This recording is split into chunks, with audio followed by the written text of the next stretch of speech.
Good morning. It is 7 a.m. A quorum is present, and the meeting has been duly called and posted in the time and manner required by law. I would like to invite Jared McCool, the senior minister at Westmont Christian Church, to open us the meeting with a prayer and lead the audience in the pledges to the American and Texas flags. Jared, thank you.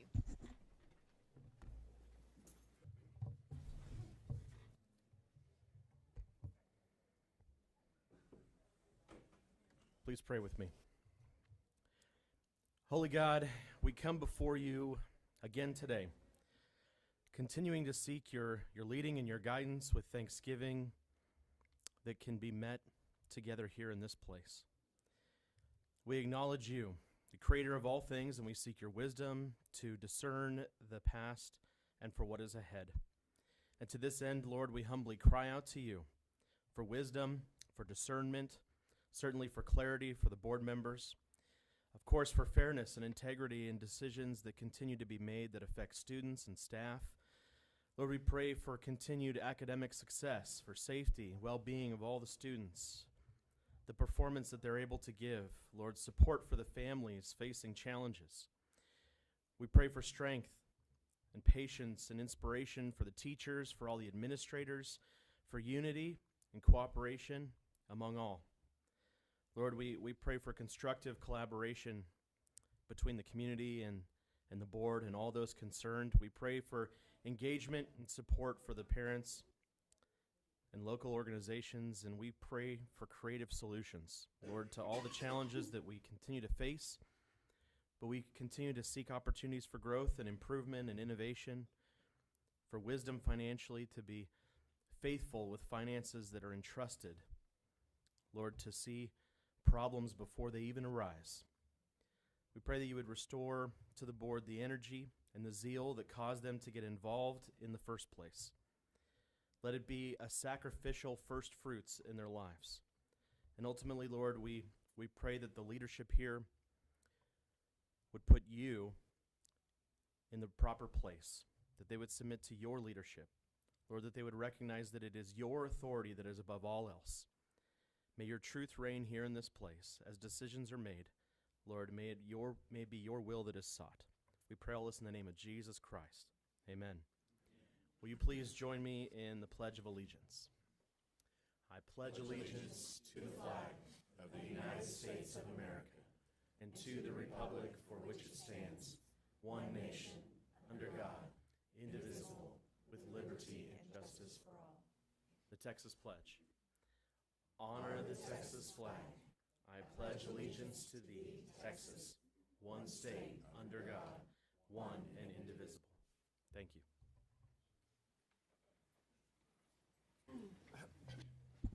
Thank you, Jared. We appreciate you being here and starting us off on a positive note this morning. Thank you. All right, we will start our meeting today with lots of recognition. So it's a great time of year for us to just dive right in to some of this. So we'll start with a recognition of Skills USA state qualifiers. Amy Baker, please come to the podium. Amy is our Executive Director of Career and Technical Education to start us off.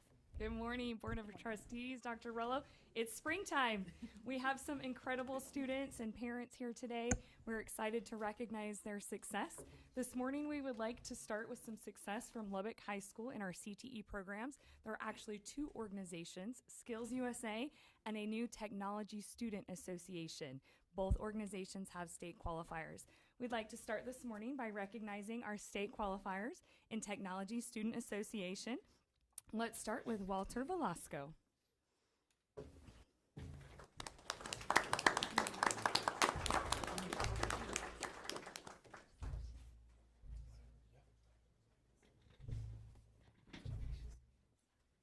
Kieran Satis.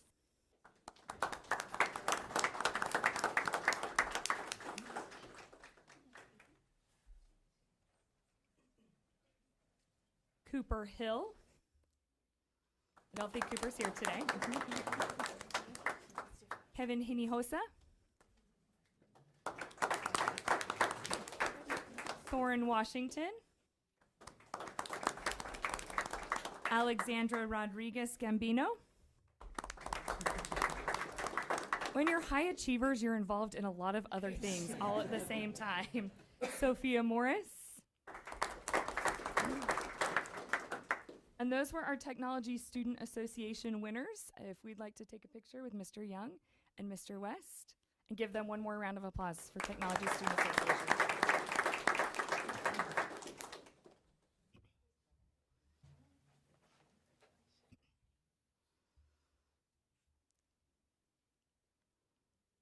Here, who goes? Ready? 1, 2, and 3.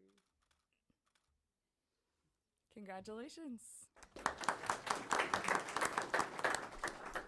Next, we would like to recognize our Lubbock High School chapter of Skills USA. There were over 100 Lubbock ISD students who qualified for the state level at Skills USA this year. It's an incredible feat, but Lubbock High has their own specific chapter to Skills USA. Those student qualifiers are Kellen Brooker,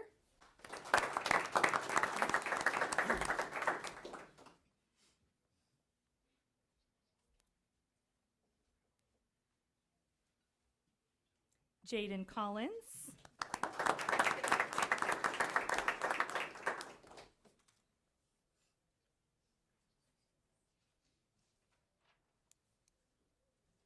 Joshua Hodes,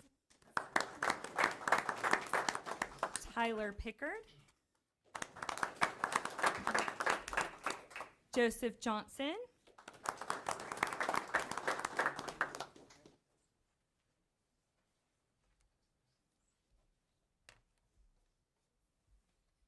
Hasten Pace,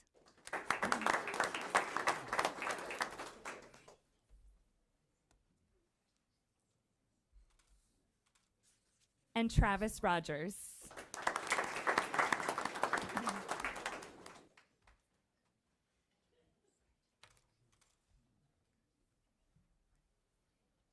Again, those students are coached by Dr. Chris West at Lubbock High School, who could not be here this morning, but congratulations to all of our Lubbock High School State Skills USA qualifiers.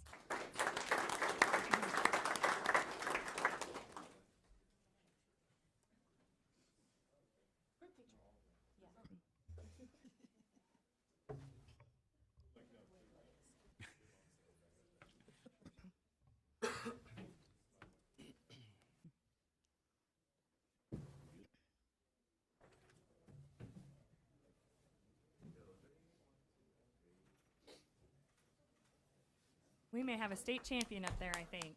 They're going to do great.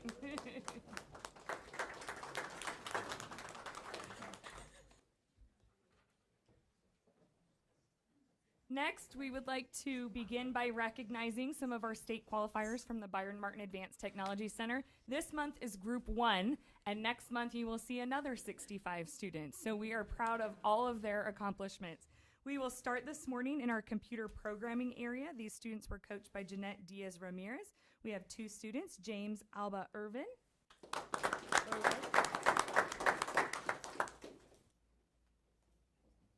And Sebastian Navarez.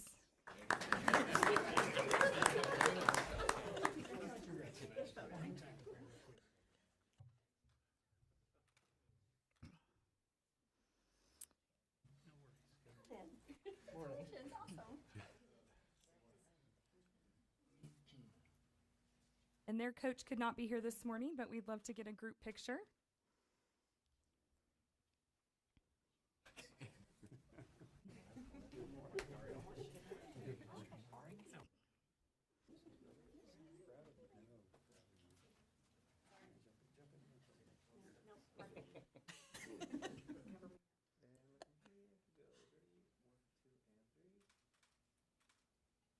Congratulations. Our next Skills USA chapter is our electrical chapter, coached by Mr. Blake Collins. Our state qualifiers are Aiden Spradling,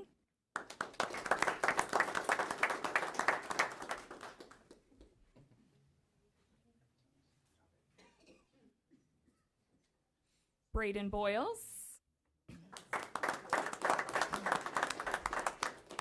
Jaden Mendez, and Gage Bremer.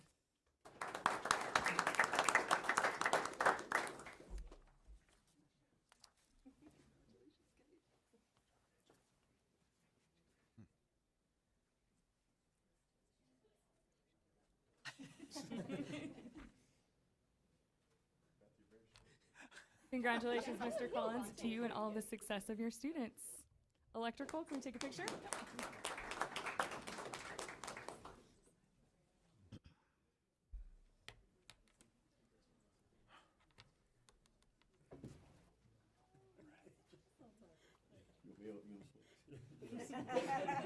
Switch. Oh, find your student. There you go.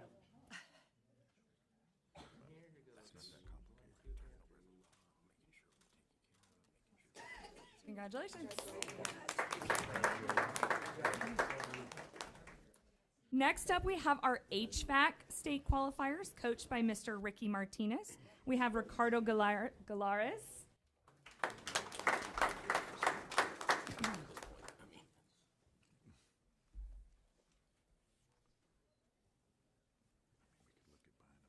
And Tegan King.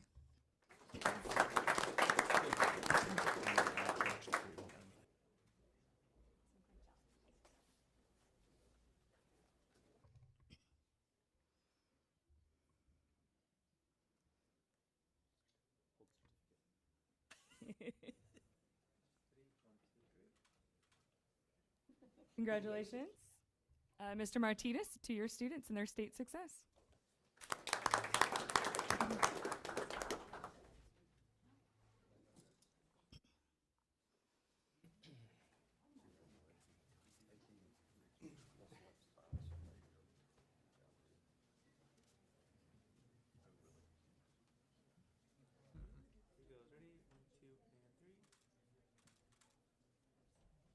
Congratulations.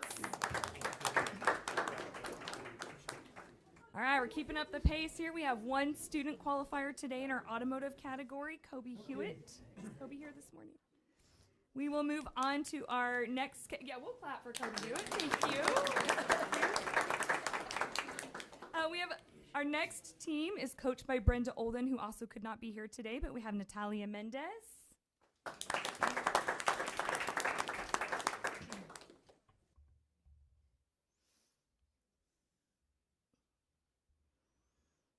And Jax Loss.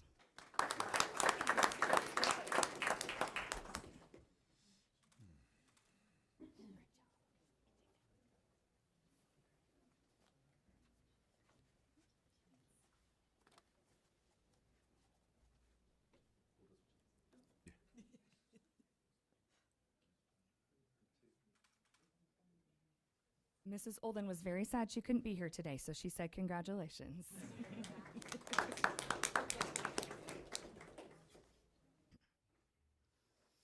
And that is the end of our state list for Skills USA today.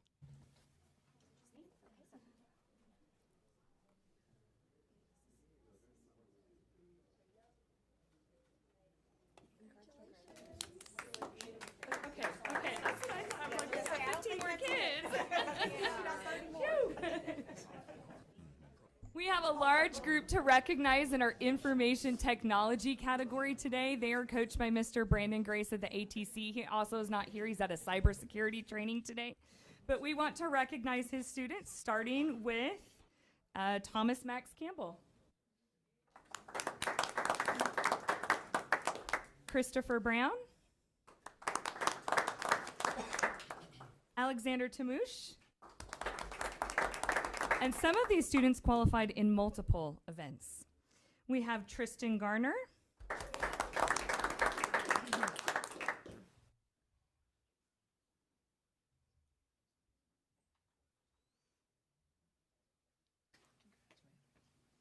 Aiden Rogue.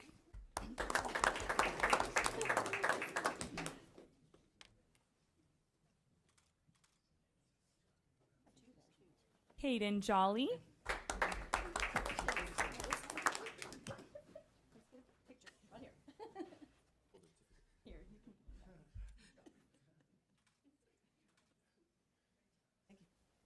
Xavier Blackwell.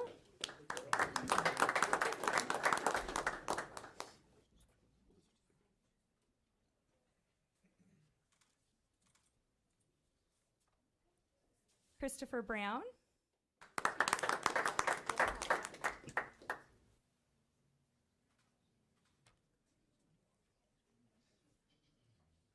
make sure I don't miss anyone here since we have some duplicates. Did we get Mackenzie Gilbert? Okay. Rylan Hughie. Zachary Snodgrass. And is there anyone I missed for all of you who won in multiple events?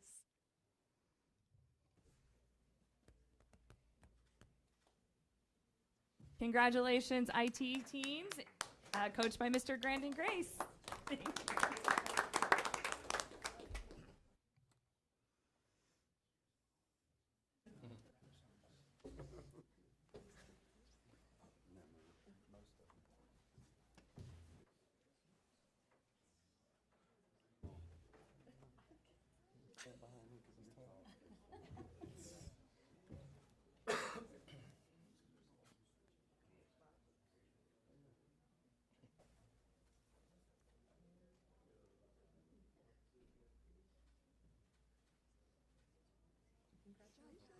And if we could just give a round of applause to all the parents of these students as well, please.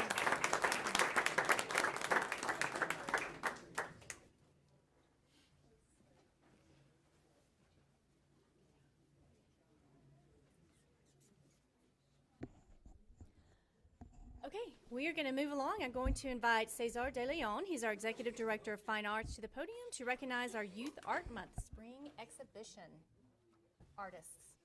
Cesar. Good morning, everybody. So nice to see you here. Well, folks, board members, Dr. Rollo, it's a pleasure to be here to celebrate fine arts and the great successes we're having in Lubbock ISD. As you may know, March is Arts Education Month, and we were pretty stoked, pretty proud. Mayor McBrayer and the City Council gave us a special recognition, this proclamation about Lubbock ISD and all the great things that are happening here in our school district regarding fine arts. I'm going to read just a little short thing about it.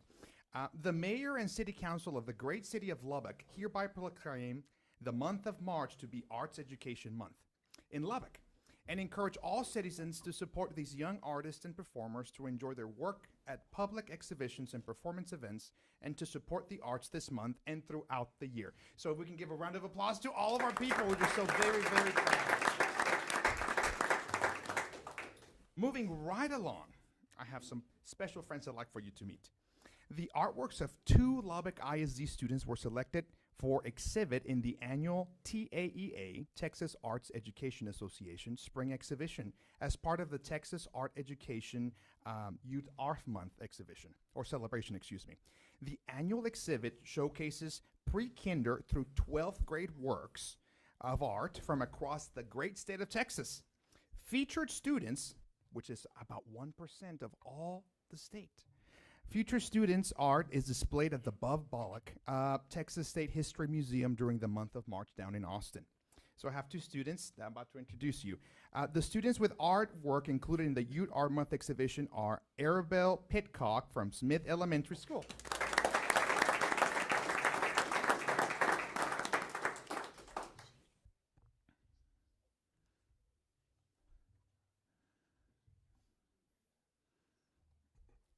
Arabelle's teacher is Miss Tina Saldana. I don't know if Miss Saldana is here. Right here.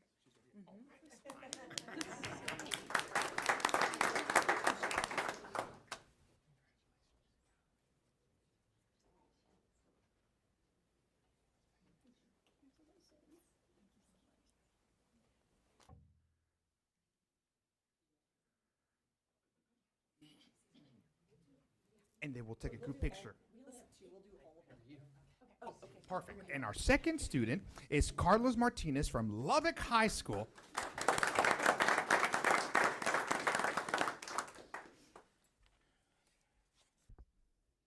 Carlos's teacher is Miss Natalie Lawrence.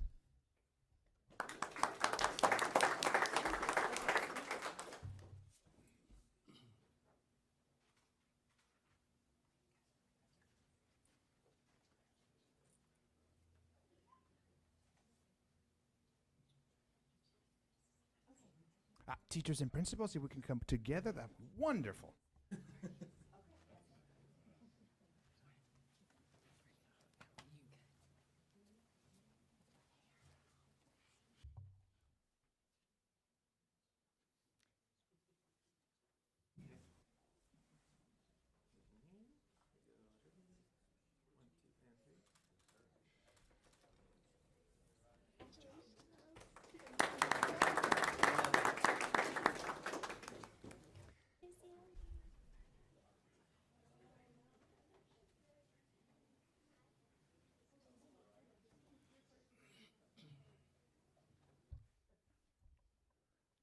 Wonderful.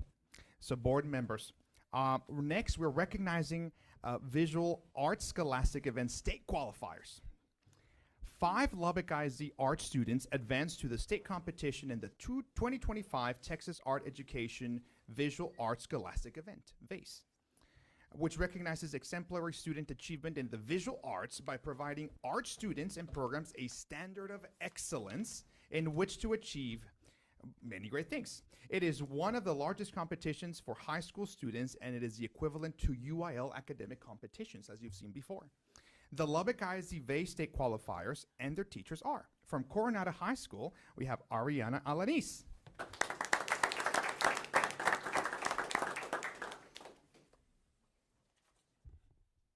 Ariana's teacher is Mr. Matthew Wright.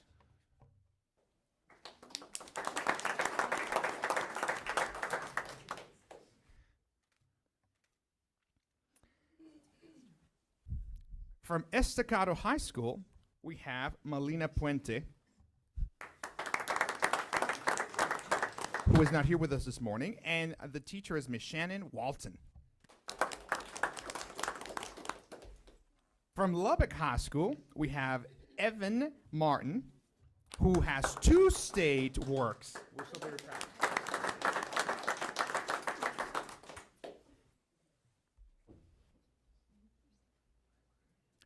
Additionally, from Lubbock High School, we have Z Hong Wei.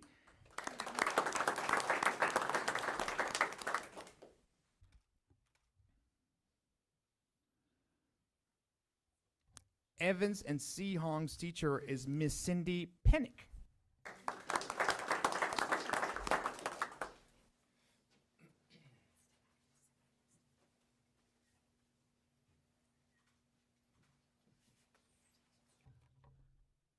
And from Monterey High School, we have Valeria Perez.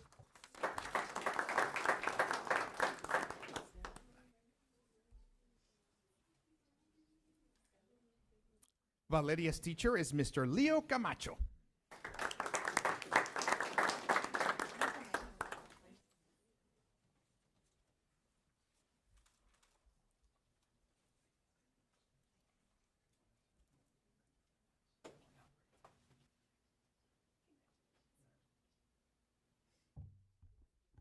And now we're going to be taking a group picture.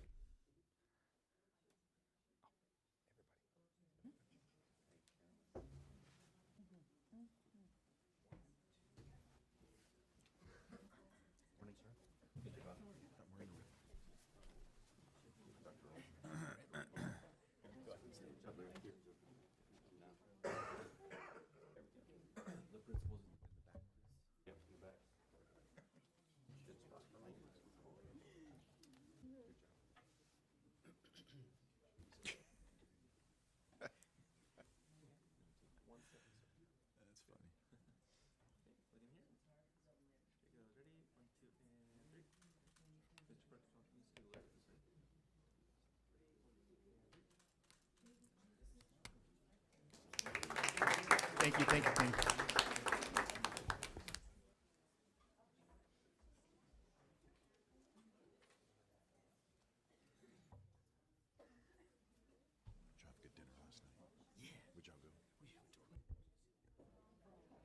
last night?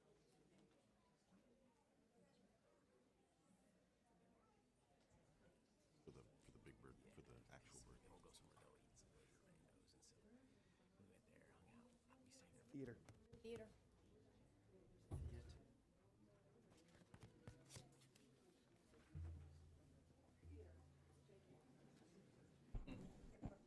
Thank you, board members. We have one more recognition for fine arts.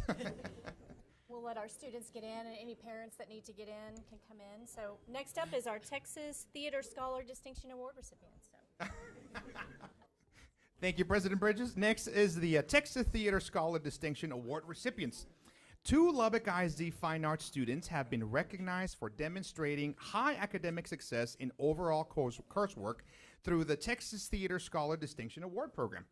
The Talkington School for Young Women Leader students receiving this distinction award are Madison Arms,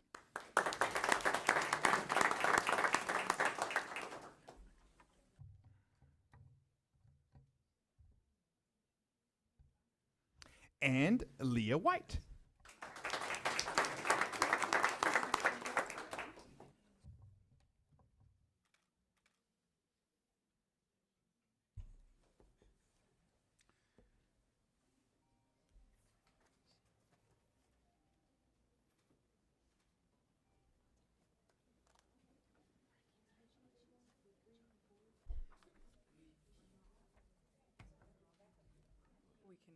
Yes, we will take a group picture.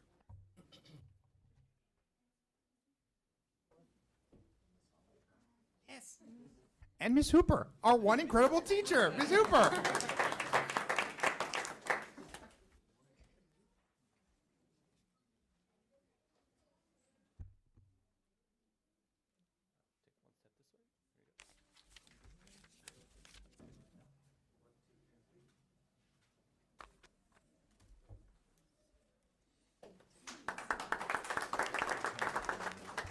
Thank you.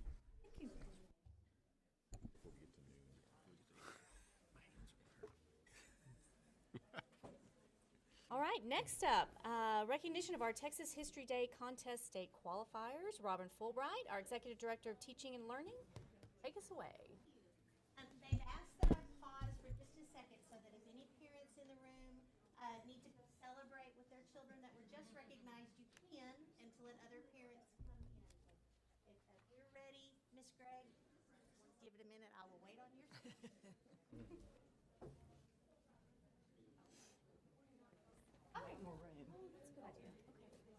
We're enjoying y'all over here. Joining the good guys. Yeah, we're enjoying the White House. The other ones, y'all are the others. Good morning. How are you? Other ones. That's us. Get to do some rapid fire handshake. That's right. Rapid fire.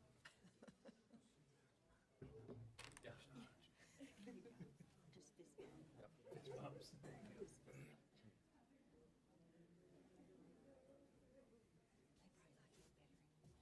Yeah.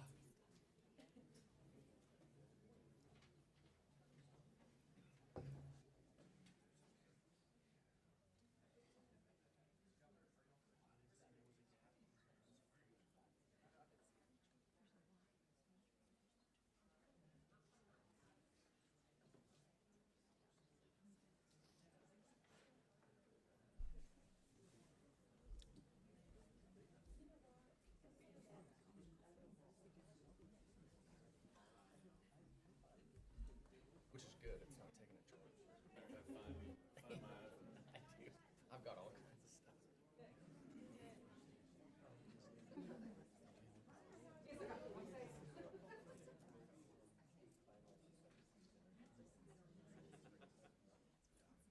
This may be like everybody else. Everybody else.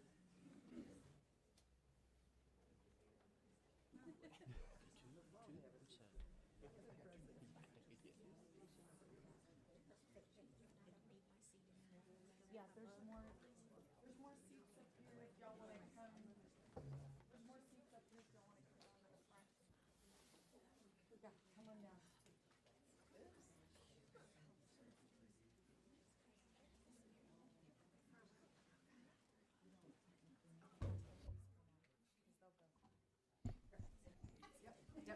It's kind of like church. All that's left is in the front, so come on down.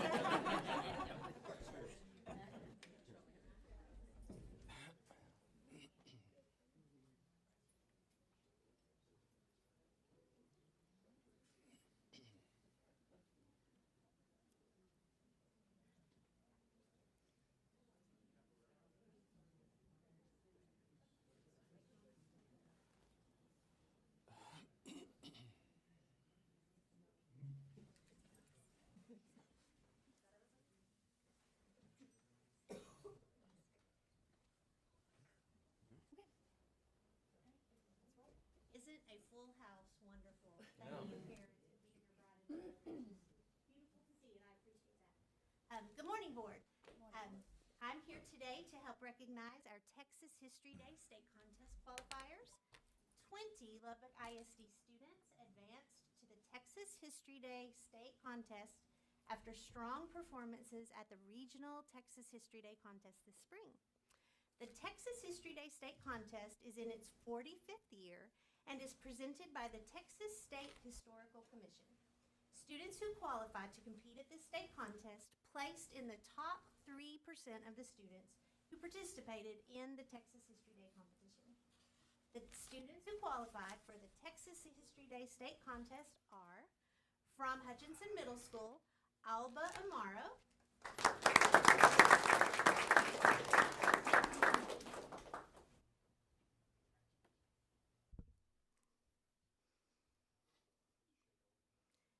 Meadow Ansel.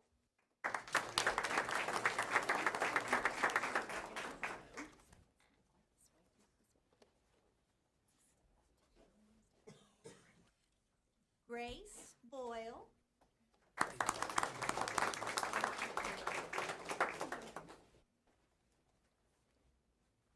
Jet Earlbeck.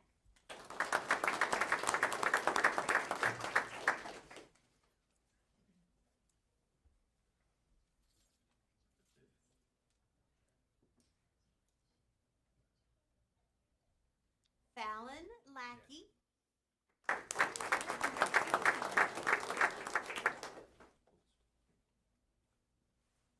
Marsuli Sonepak.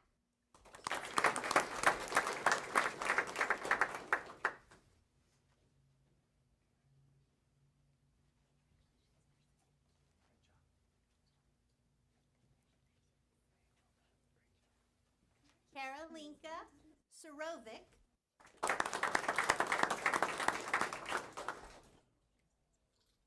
Alex Wood.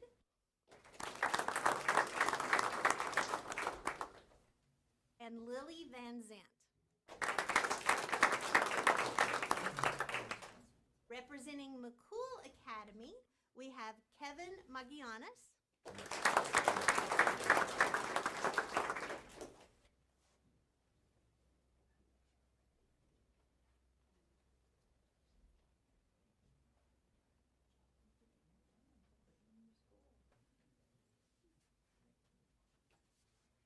From Talkington, we have Lily Backus.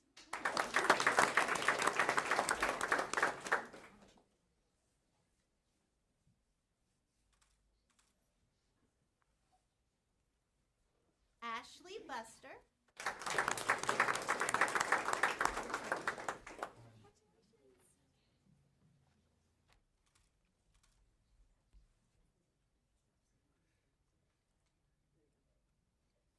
Olivia Estrella.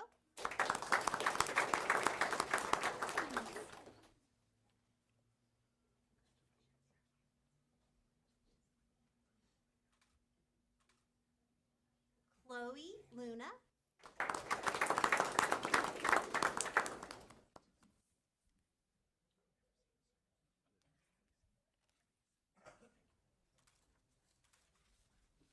Lila Peterson.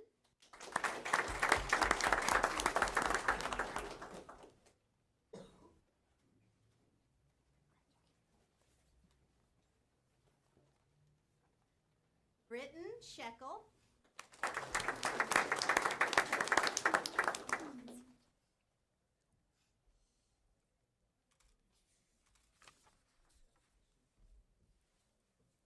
And Marshall Taylor.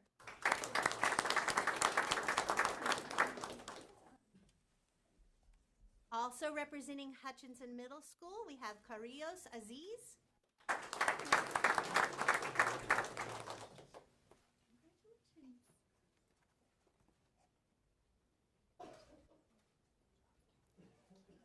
Thompson Dunn.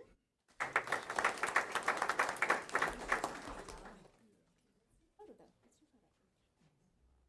Do you want us to still do a photo? Yeah, let's do photo with your phone. And Frederick Cozzolino.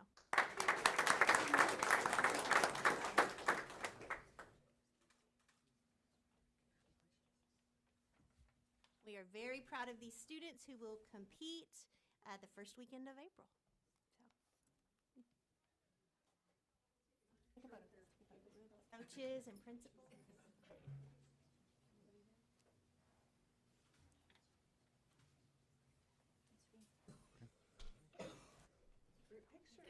Okay, everybody? Okay, everybody. Well, McCaslin. Have you ever heard?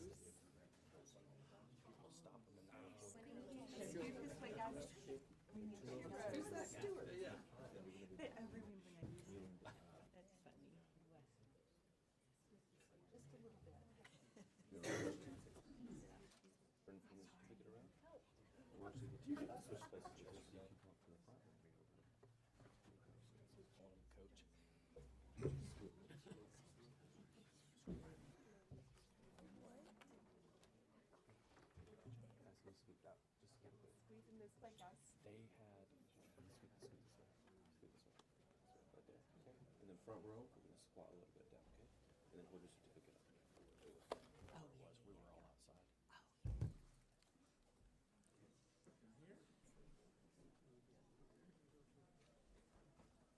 Here goes, ready? 1, 2, and 3. Oh, the children are getting bigger.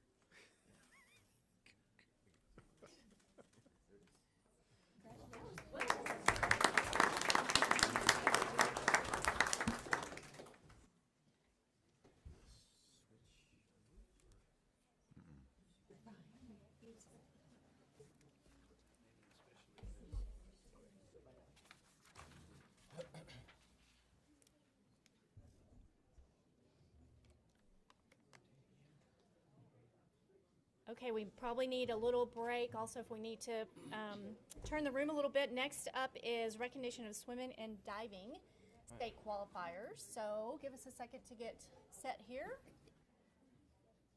And I'll invite Mike Meeks to make his way from the crowd at the back to come up and get ready when we can begin.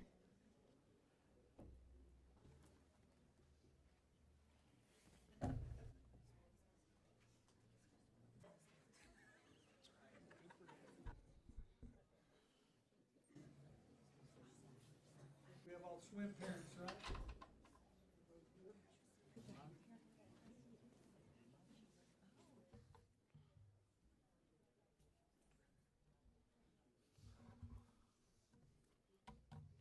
You good? Got your Okay, all right, good. Good morning. Morning. President Bridges, Board of Trustees, Dr. Rollo, thank you for this opportunity to recognize sport and honor the game. Today, it's swim and dive, wrestling, and basketball. And if you've had the opportunity to attend a regional swim event or any swim event, and including any wrestling event, whether it just be a local event, a district event, or a regional wrestling tournament, or you had a chance to attend the state championship game, you would have witnessed a true testament of community-based athletics. The game or contest has given much to these student athletes, and athletes have given much to the game.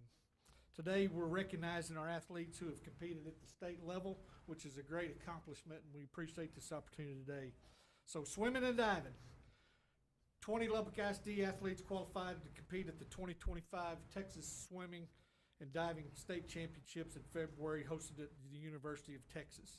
And we'll start with Coronado High School state qualifier Avery Duncan.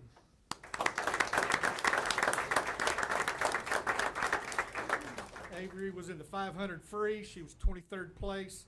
She was also in the 200 free, where she was 23rd place. Next is Ellis Jackson. She was in the 200 IM, 16th place, and the 500 free, 11th place. Next is Tyler Jackson. He was in the 200 free, 11th place, 100 free, 17th place. Next is Tegan King. Tegan was in the 1 meter diving, where he finished in 7th place. Next is Nicholas Williams. He was in the 100 breaststroke, where he finished 20th place. We want to take a picture, or we want to wait till the end? Okay.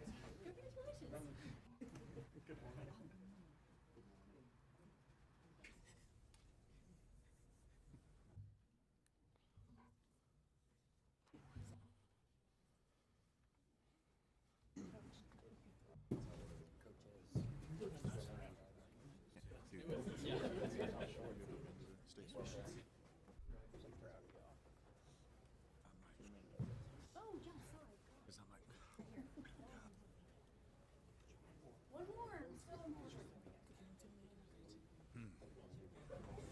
that the honorary baseball coach? Yeah,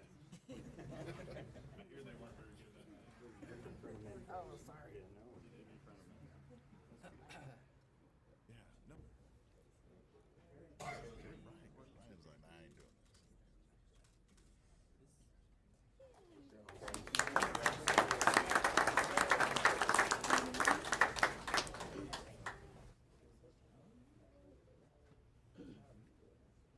All right, next up from Lubbock High School, state qualifier, Abigail Anderson.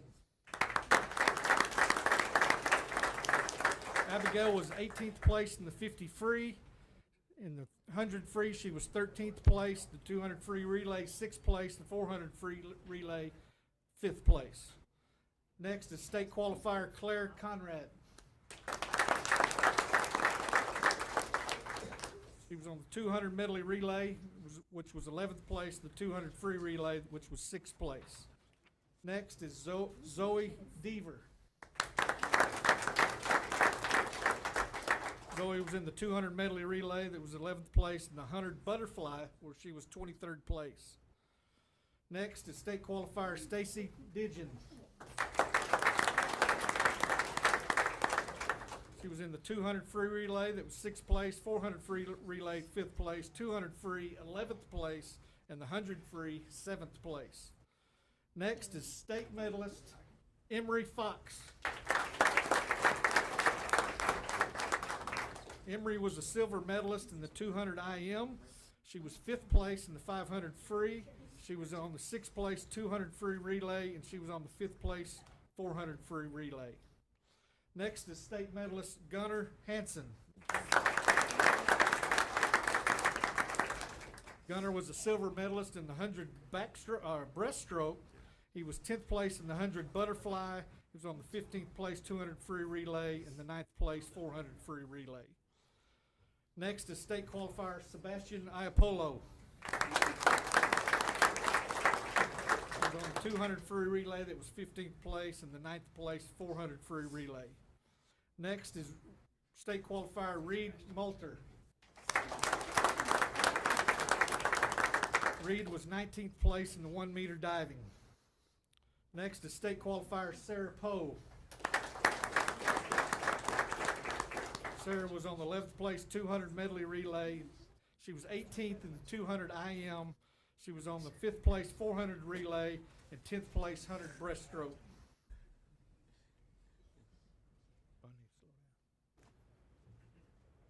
Next is state qualifier Reese Raines. 15th place in the 200 free relay, 11th place in the 100 backstroke, and he was on the 9th place 400 free relay. Next is state qualifier Gabriella Seebecker. He was 21st place in the 100 butterfly and 11th place in the 200 medley relay. Next is state qualifier Jackson Spalding. He was 15th place in the 50 free, 12th place in the 100 free, and he was on the 15th place 200 free relay and on the 9th place 400 free relay.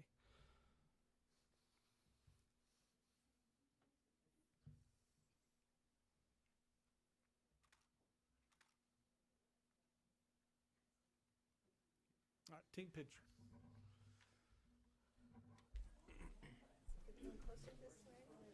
Who rose?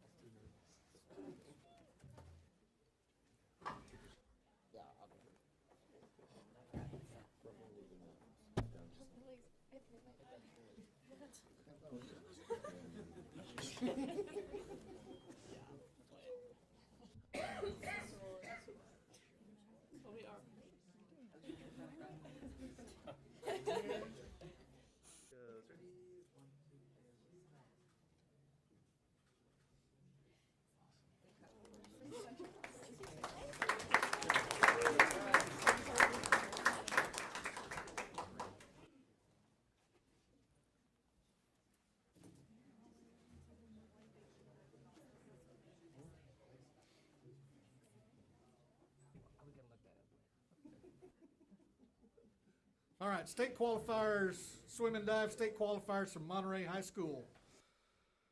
Kenyon Naya Bradford.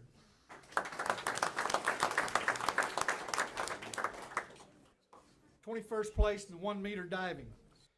Next is state qualifier Haley Rosario. Haley was 23rd place in the 1 meter diving. Next is state qualifier Lillian Wade. Lillian was 17th place in the 100 free. And all their coaches are here today are aquatics coordinator Missy Hayes, swim coach Dakota Tieferteller, dive coach Allison Kreitz, and the rest of the crew is also here today: Chris Benelia, Sarah Matlock, Adam Maurice, and Derek Wheeler.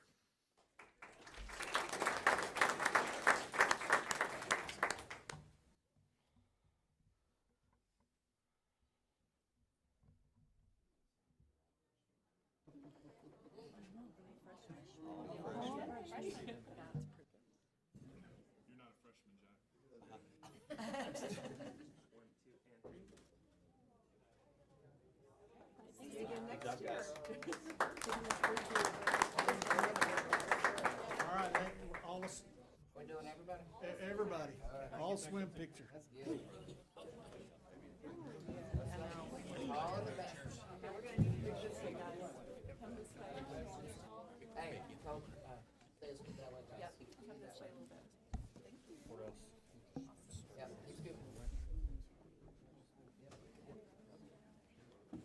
That's far as I want to go.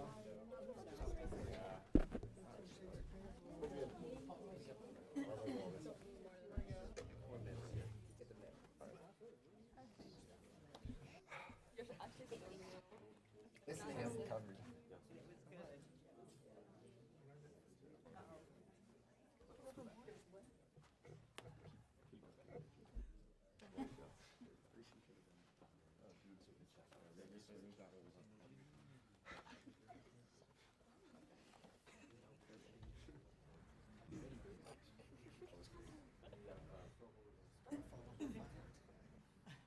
Yeah, so you have the dice, but then behind them, the stick. They go up.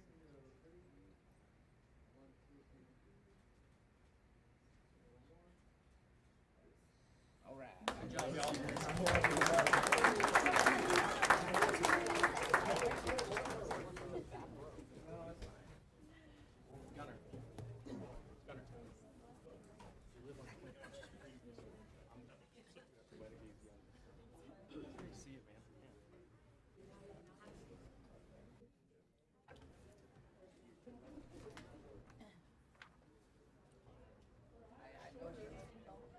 These are my people.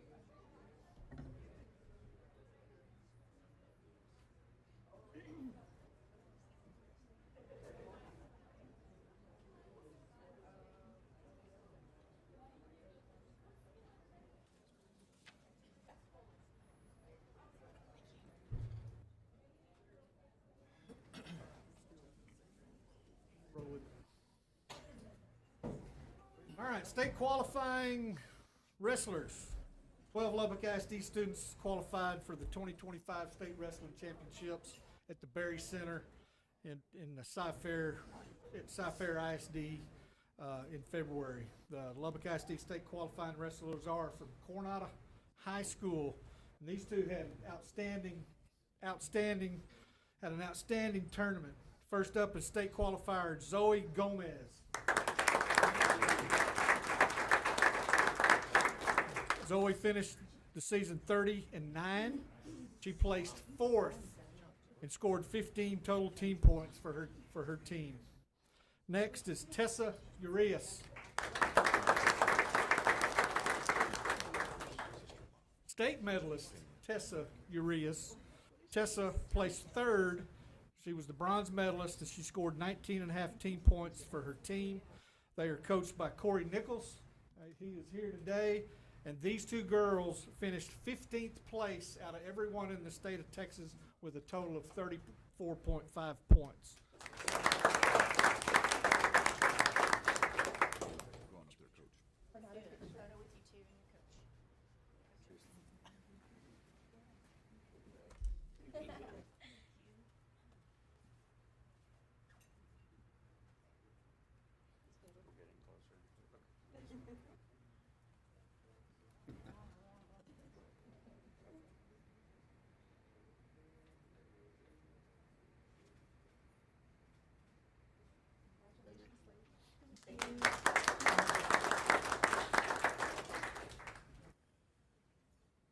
Next, from Estacada High School, state qualifier, Honor Trevino. Honor finished the season 30-4. He placed 5th place, scoring 12.5 team points for his team. He was coached by head boys coach Rush Rao.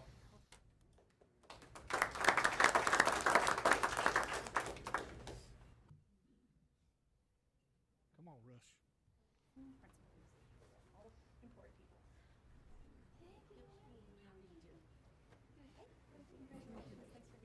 And Coach Brian Madrid is here as well on the girls' side.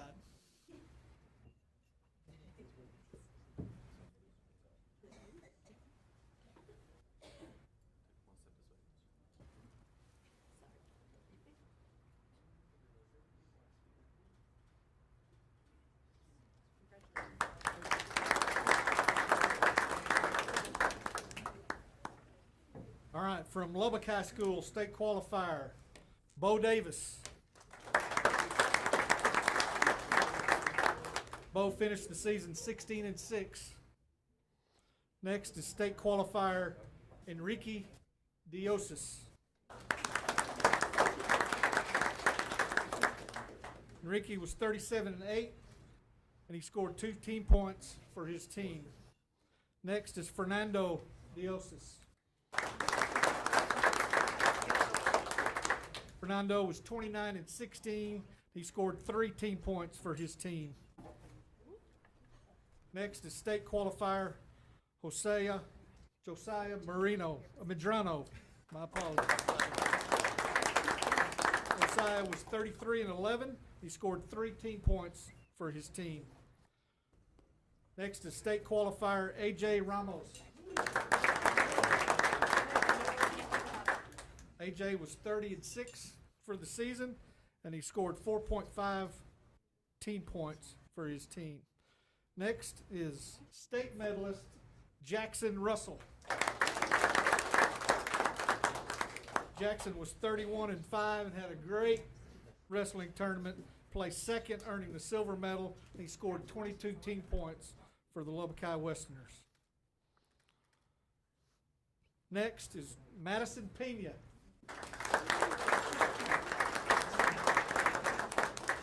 Madison was a returning state champion as a junior. Madison was 44-1 this year. She placed second with the silver medal and scored 23 total team points for her team. They had a great tournament as well.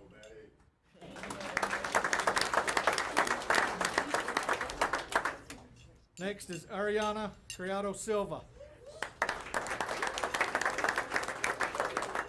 Ariana finished the season at 40-12. This group was coached by Richard Leal and Casey Gilchrist.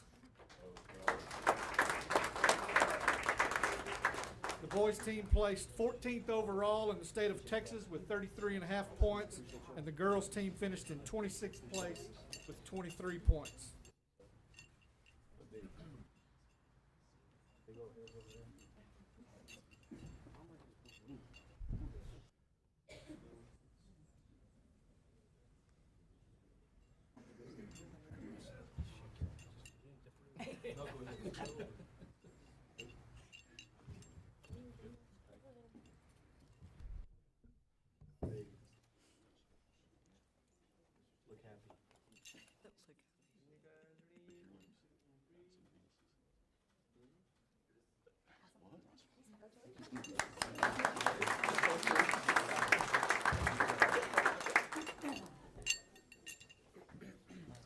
Next, for Monterey High School state qualifier, Keandria Villagran.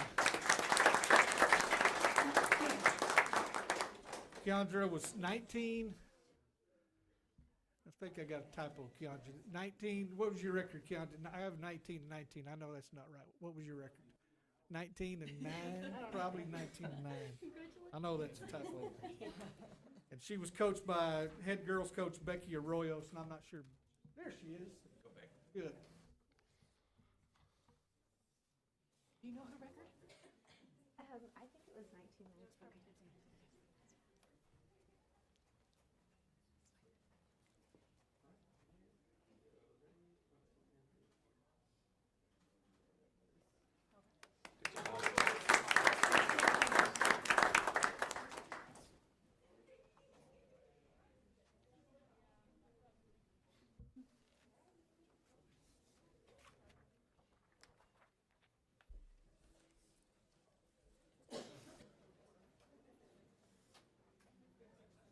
All right, here we go.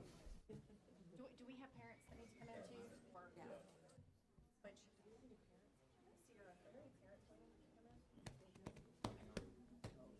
need to switch They're parents. already here, okay. Okay. Okay.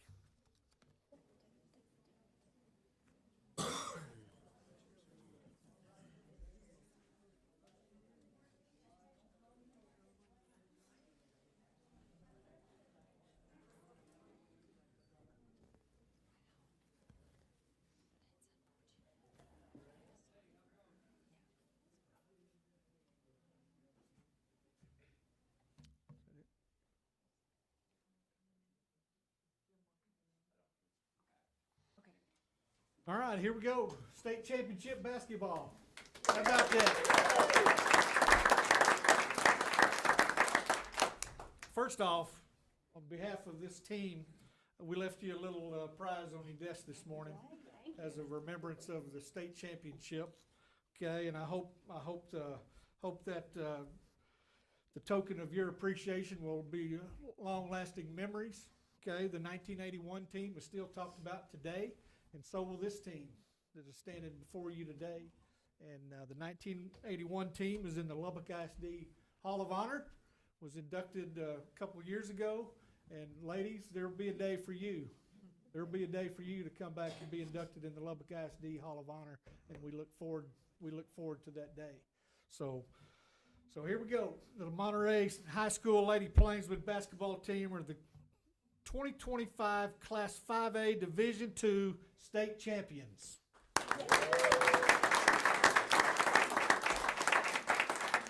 A historic victory marking the first girls basketball state title for Monterey since 1981. The Lady Plainsmen finished the year at 37-5. On March 1st, 2025, Lady Plainsmen secured the championship with a 64-35 victory over Liberty Hill. The team's success, senior guard Aaliyah Chavez led the team with 19 points, including her distinguished high school career with the highest honor in Texas high school basketball as the state game MVP. The team's success was further strengthened by the scoring efforts, and if you watched the game or saw the game, you know that it was truly a team effort. The scoring efforts of three players in double digits, Leah, Ambrosia Cole, and R.A. Johnson.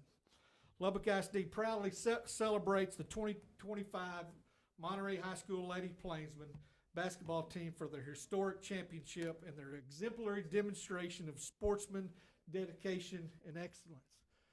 Wasn't easy, was it? No, it wasn't. No, it wasn't. Wasn't easy. So please welcome and congratulate the team members today. You're going to hear state champion a lot because I'm going to read it before every one of your names. Okay? So not in attendance is Aaliyah. Number 2, 5 foot. It's like a starting lineup. So I'm going to do it like a starting lineup. Number 2, 5'11", senior point guard Aaliyah Chavez. She had, these are stats from the game. 19 points in the game, 7 rebounds, 6 assists, 1 block shot, 2 steals. She was the game MVP, and she is the number 1 point scorer in Monterey history with 4,777 points. Next is state champion number 3, 5'3", senior forward, Natalie Sanchez. She's a reserve guard. She's a state champion team member. Next is number 4, 5'4", senior guard, Kamari Wilkerson. She had 8 points, 4 rebounds, and 1 steal. Next is number 10, 5'2", sophomore guard, Aaliyah Luna. She was a reserve guard and state champion team member. Next is number 11, 5'6", senior forward, Chloe Serna. Chloe had 6 points, 6 rebounds, 5 assists, and 1 steal. Next is number 12, 5'3" junior guard, Zanaya Wilkerson. As you see, Zanaya was injured in the state semifinal game and was unable to play in the state championship game. She injured herself against Frisco Memorial, and in that game, she had 6 points. They were both 2 3-pointers, and she wasn't able to play in the game. She's an outstanding defensive player, and I was really stressed about her not playing in the game, whether she knew it or not. So, next is number 20, 5'5" junior guard, Ava Longoria. Ava's a reserve guard and state champion team member. Next is number 22, 5'5" junior guard, Ambrosia Cole. Ambrosia had 16 points, 12 rebounds, 2 assists, 3 steals, and she finishes this season. She didn't finish the season. She was already this in the middle of the season, but she's the number 2 point scorer in Monterey High School history with 1,886 points. And how often do you see the number 1 and number 2 person in school history on the same court at the same time? Next is number 24. 6 foot, I'm saying 6'4". The roster says 6'3", but I'm saying 6'4". Junior center, Ari Johnson. She had an amazing 12 points, 9 rebounds, and 5 blocked shots.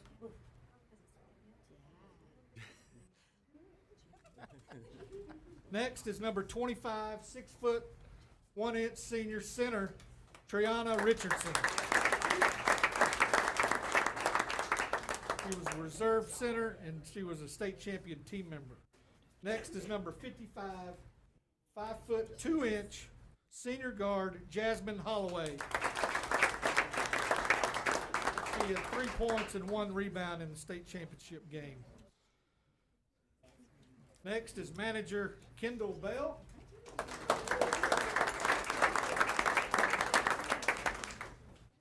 And manager Damari Wilkerson. I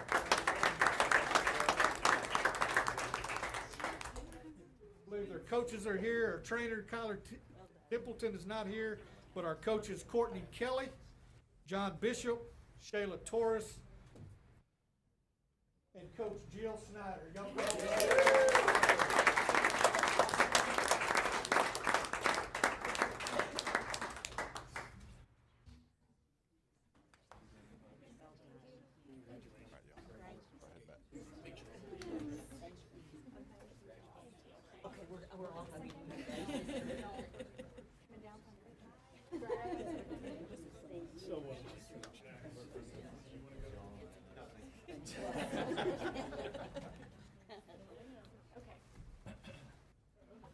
You can't stay tall in the back because they're all tall.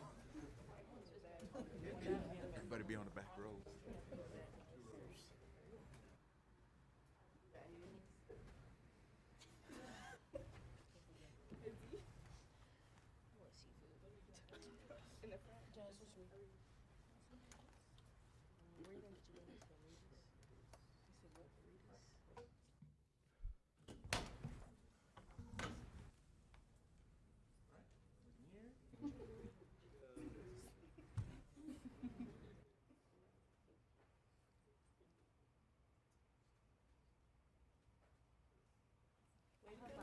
State champions. Let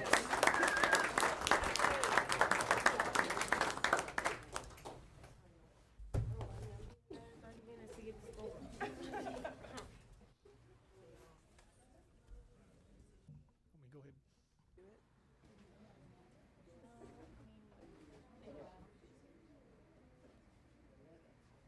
And although Aaliyah is not in attendance today, we do want to recognize her as a McDonald's All-American. Lubbock ISD is proud to recognize Monterey High School senior Aaliyah Chavez for her selection to the 2025 McDonald's All-American Games, one of the most prestigious honors in high school basketball. Aaliyah was chosen from more than 800 nominees across the country to compete in this elite event, which showcases the best high school players nationwide. As a member of the girls' West team, Leah will represent Monterey and Lubbock ISD on a national stage at the Barclay Center in Brooklyn, New York on April 1st at the McDonald's All-American Games. To commemorate this honor, Leah was presented with the McDonald's All-American jersey recently during a special ceremony at Monterey High School. The jersey will remain as a lasting tribute to her accomplishments and serve as an inspiration for future student athletes. So she finishes, I already mentioned, she finishes her career with 4,777 points. She will announce her college signing on March 25th. So although she's not here, but please congratulate the #1 recruit, class of 2025, two-time Max Preps Player of the Year, 2025 Naismith Girls Player of the Year, and the 2025 McDonald's All-American, Leah Chavez. Thank you.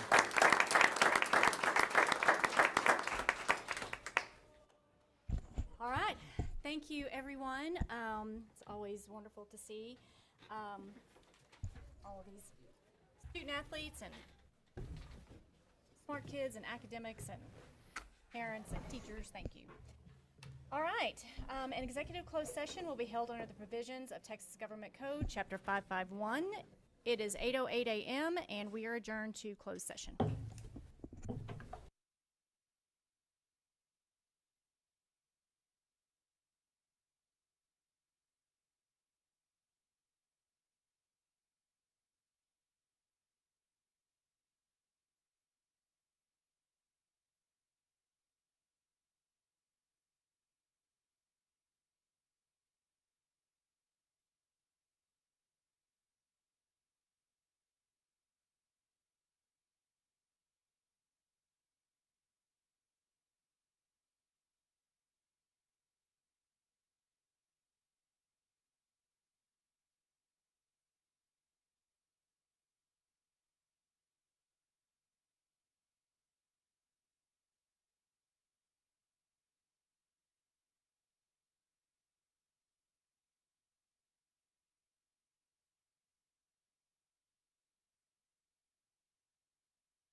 It is 8:56 a.m. and we are reconvened from executive closed session. Do we have any actions following closed session? Mr. Wilson? I move that we ratify the assignment of Matthew Bickley as the principal of Parsons Elementary. A motion. Do we have a second? Second. All right, I have a motion and a second. Please, all those in favor, please say aye. Aye. Any opposed, same sign. Motion carries. Congratulations.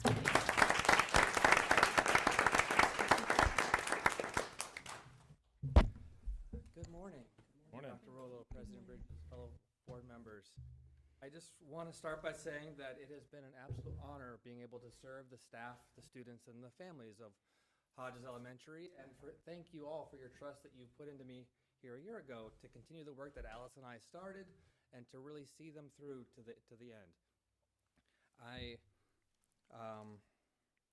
I'm looking forward to joining Parsons, to continuing the work that they've started and really building up a community of college and career-ready students. It's been a pleasure being a part of the Estacado Feeder for the last 7 years, and I'm looking forward to serving Lubbock ISD and moving forward with the Monterey Feeder and being a Plainsman. So thank you all for this amazing opportunity. Thank you.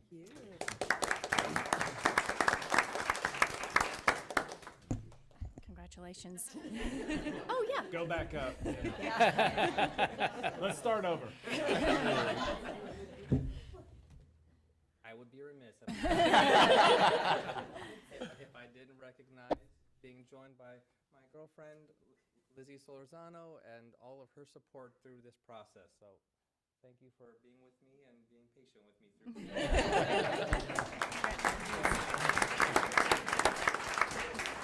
Lizzie, give him a little grace. I'm sure he's a tad bit nervous. All right, I'll open the floor for trustee comments.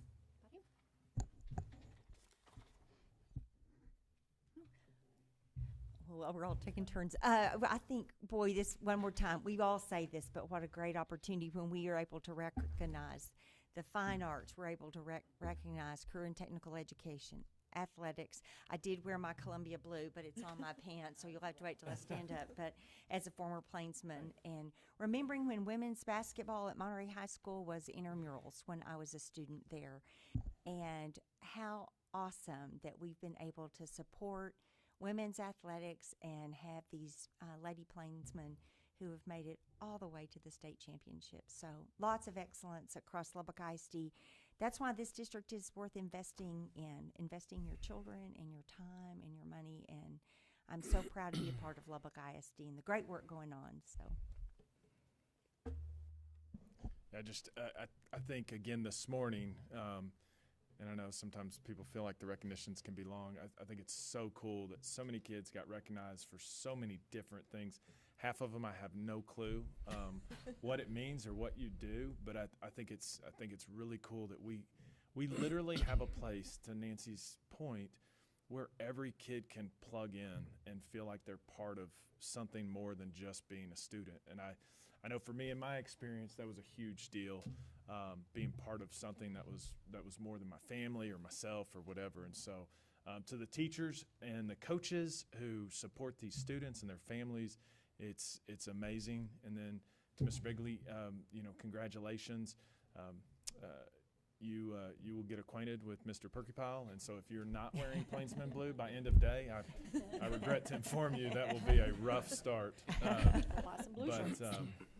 And then to Mr. Moody, I know he's not here, but if you're listening or you read this, he's a dear friend and could not be happier for him and what he's got ahead for him. So pumped for you and the team that you're about to take over, as well for him and the challenge.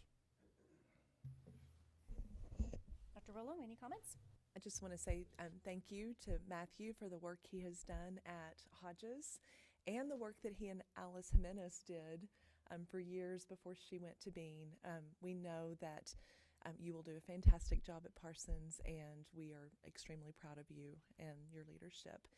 To all of our students who are recognized, just to reiterate the point, there's a place for every child in Lubbock ISD to excel, and we are grateful for our teachers and coaches who work with these students day in and day out. They truly make the magic happen in the classroom and on the court and in all the places. So, and to our principals who were here today, we are grateful for your leadership. All right, we will move on to the next item, which is citizen comments. The next order of business is citizen comments. Before we begin, I would like to review the provisions in board policy governing the procedures for public participation as reflected in BED Local. The audience shall not enter into discussion or debate on the matters being considered by the board. I will remind members of the board that the citizen comments section of our board meeting is for the purpose of listening to patrons, but we are not allowed to comment or debate on issues that are not posted. No presentation shall exceed 3 minutes, and a timer will go off at the completion of 3 minutes. I would ask that you conclude your comments within the time limit allowed. As I call your name, if you would come up to the podium and state your name for the record, please. I'd like to invite Kieran Atherton to the podium.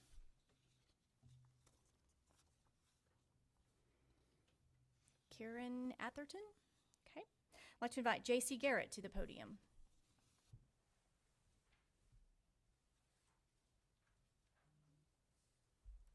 Okay. That will conclude citizen comments, and we will move on to the next section of our agenda, which is financials. Item A, approval of the budget summary report for the month ending January 31st, 2025. Budget amendments and budget transfers for the month of January 2025. Statement of taxes collected for the month ending January 31st, 2025. And the investment report for the period of January 1st through January 31st, 2025. Dr. Wilkins, thank you. Okay. Good morning, President Bridges, Board of Trustees, Dr. Rollo. Go through this fairly quickly. There's not a lot that's changed since last time we looked at these. We're on pace with the percentage of where we need to be. We should be at 58.3%. We're at 60.58, but a lot of that is with facilities, so obviously that skews that percentage just a little bit. So we're on track where we need to be. If you go to debt service, if you look at debt service, we still have a hefty fund balance there. That is good. That works in our favor with future planning. And then you look at food service. Food service is still doing very well. Great fund balance there and doing well on that. Capital projects, that's wrapping up. That's our 2018 bond. We're down to just interest now on that. So we're wrapping up a few last items. And then nothing new on the budget summary for the special revenue funds or Head Start. So, but if you look at the budget amendments, we're recognizing a few things like insurance revenue, library revenue, a few things like that. Nothing big on that. We did adjust the budget a little bit for some HVAC replacement down in the facilities, so working on that. Moving forward, no big budget amendments in the next one. So, and then we have Head Start, nothing new in Head Start. If you look at our tax levy, I'll draw your attention to a couple numbers in the red. Those are excess numbers in our world when we go excess on the revenue. So that shows that we exceeded our estimations on our revenue on those areas, so that's good.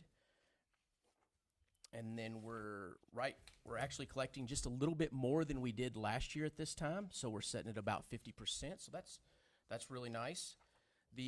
On the last page, the one thing I'll draw your attention to is our percent. It's dropping, our interest rate is dropping just a little bit, which we knew that was going to happen eventually. We couldn't sustain a 6.5% rate of return forever, as much as we'd like that. So we're down to 5.3, which is still really, really good, but that is slowly trickling back down to a normal rate, what I would call normal at some point. So, all right, I'll be happy to answer any questions. Any questions? Okay. Do I have a motion to approve the January 2025 financial reports as presented? So moved. Second. Okay, I have a motion and a second. All those in favor, please say aye. Aye. Any opposed, same sign. Motion carries. 5 to 0. All right, consent agenda. Consider board approval of minutes for the special called meeting held February 10th, 2025, the regular meeting and workshop held February 13th, 2025, the board training held February 24th, 2025, and the regular meeting held February 27th, 2025. Busy month. Do we have any corrections to the minutes from the February meetings of the board as printed and distributed? Hearing none, the minutes are approved as printed. Thank you. Before we continue, do we have any members of the public who have signed in to address the board regarding a posted board agenda item? No. Hearing none, we'll move forward. Academic action items. Item A, approval of instructional materials adoption for middle school mathematics. Dr. Rollo. Yes, so this is an exciting item for us. We had a large group of middle school teachers, math teachers, and administrators who served on a local adoption committee who reviewed all of the math curriculum that were eligible based on TEA's approved list to adopt for middle school math curriculum. And so we are bringing a recommendation to you today. And Misty, do you want to talk a little bit about the curriculum or the process? We're just very excited for the participation that we had from all of the math teachers, principals and assistant principals, instructional coaches. Teaching and Learning did an incredible job leading a long period of time where they took their time, they studied, and they had opportunity to ask lots of questions, lots of experience. This is everything on the EMRA list that they looked at from the state of Texas, which is that approved list, and we're bringing you forward their recommendation for next year. So we're pretty excited about this opportunity for our middle school math. So the curriculum we're bringing to you today is STEM Scopes, and it's for a not-to-exceed amount of $250,000, which will be paid for out of our instructional materials allotment. So there was collaboration, consensus, and reviewing, and coming to Yes, ma'am. decision. Okay. Any other questions? No? Do I have a motion to approve STEM scopes for the instructional materials adoption for middle school mathematics? I so approve. Thank you. We have a motion. Second. Okay, we have a motion and a second. All those in favor, please say aye. Aye. Aye. Any opposed, same sign. All right, motion carries 5-0. Thank you. Approval of district purchases, Mr. Rodriguez. Yes, good morning, President Bridges. Good morning, Board of Trustees. Just 4 items to bring for your consideration this morning. The first item that you see is the technology firewall protection. So this is our firewall that protects us from, we use campus filters from this and our network security services, so protecting us from bad things out there on the internet. The second is a preemptive purchase of Dell Marketing for student Chromebooks, 7,000 student Chromebooks to maintain our one-to-one program. That'll be coming later on, just seeking approval now. And then the last two items on here are curriculum purchases that come from our IMA funds. So similar to what you just did, you approved the curriculum for middle school. This is the elementary K-5 curriculum for reading and for math. And so we're using IMA funds to make this purchase. Both of these numbers are not to exceed numbers, but just wanting to seek your approval for those purchases this morning. Be happy to answer questions. Do I have a motion to approve the district purchases as presented? So moved. Second. I have a motion and a second. All in favor, please say aye. Aye. Aye. Any opposed, same sign. Motion carries 5-0. Thank you. Approval of district contract renewals. Continue, Mr. Rodriguez, please. Thank you, Ms. Bridges. So we have 3 items for your consideration on our contract renewals. Our first one is our property and boiler insurance premium. And during a year when we've had financial questions and lots of maybe not as good news, I bring you good news from the property insurance world for us, where we are bringing you this not to exceeds number of $5 million. So those of you that are familiar with this, we've discussed this in committee, that this premium is a little over $1 million, will be a little over $1 million less than what it was last year. And so we want to, Charlie Ayer, who is the regional director for South Central Region, was here this morning. He had to catch a flight, so he has left. But we still have here Scott Riddle, who's the area president for Gallagher. And so they partnered with Lisa. Lisa's cracked the whip and kept them honest. But they have done a great job of bringing us coverage that really covers us as a district in terms of property and boiler. And so we're just really pleased and want to thank Charlie and Scott for their help with that. The second item is audiological services. It's a partnership with Texas Tech Health Sciences Center. This is we're using Regional Day School for the deaf programs. Y'all know we house that program here in the district, and so it's a partnership with them. And then our web hosting service is Aptigee, so it's our district website and other mass notifications. So happy to answer any questions in regards to those. Trustees? All right. Do I have a collective motion to approve the district contract renewals as presented? So moved. Second. All right, I have a motion and a second. All in favor, please say aye. Aye. Any opposed, same sign. Motion carries 5-0. Thank you. Approval of construction job order contracting delivery method and delegation of authority. Mr. Rodriguez. Yes, ma'am. One final item for your consideration this morning. Standard item for requesting delegation for delivery method and, delegation of authority and delivery method for job order contract. We're seeking approval for delegating authority to Dr. Rollo for choosing criteria, relative weights, ranking, selection, evaluation bids, proposals, qualifications for procurement constructions for our projects at Rush Elementary. So starting to do some of the work that needs to be done ahead of time. And so we're going to start that process. So this is just seeking the delegation of authority. Then we will bring a price for those types of improvements that we're looking at for Rush in preparation for the transition. So happy to answer questions in regards to that. Okay, do I have a motion to approve delegating authority to the superintendent for choosing criteria, relative weights, ranking, selecting, and evaluation of proposals, and approval of the use of construction job ordering contracting delivery method for the project presented? So moved. Second. All right. Don't want to reread that? No. Please. All right, thank you. A motion and a second. All in favor, please say aye. Aye. Any opposed, same sign. Motion carries 5-0. Thank you. Okay, that's the business portion of our meeting concluded. We will transition to workshop. So if we have presentations that need to be queued up, we'll give a little bit of time to do that, and we will get into workshop.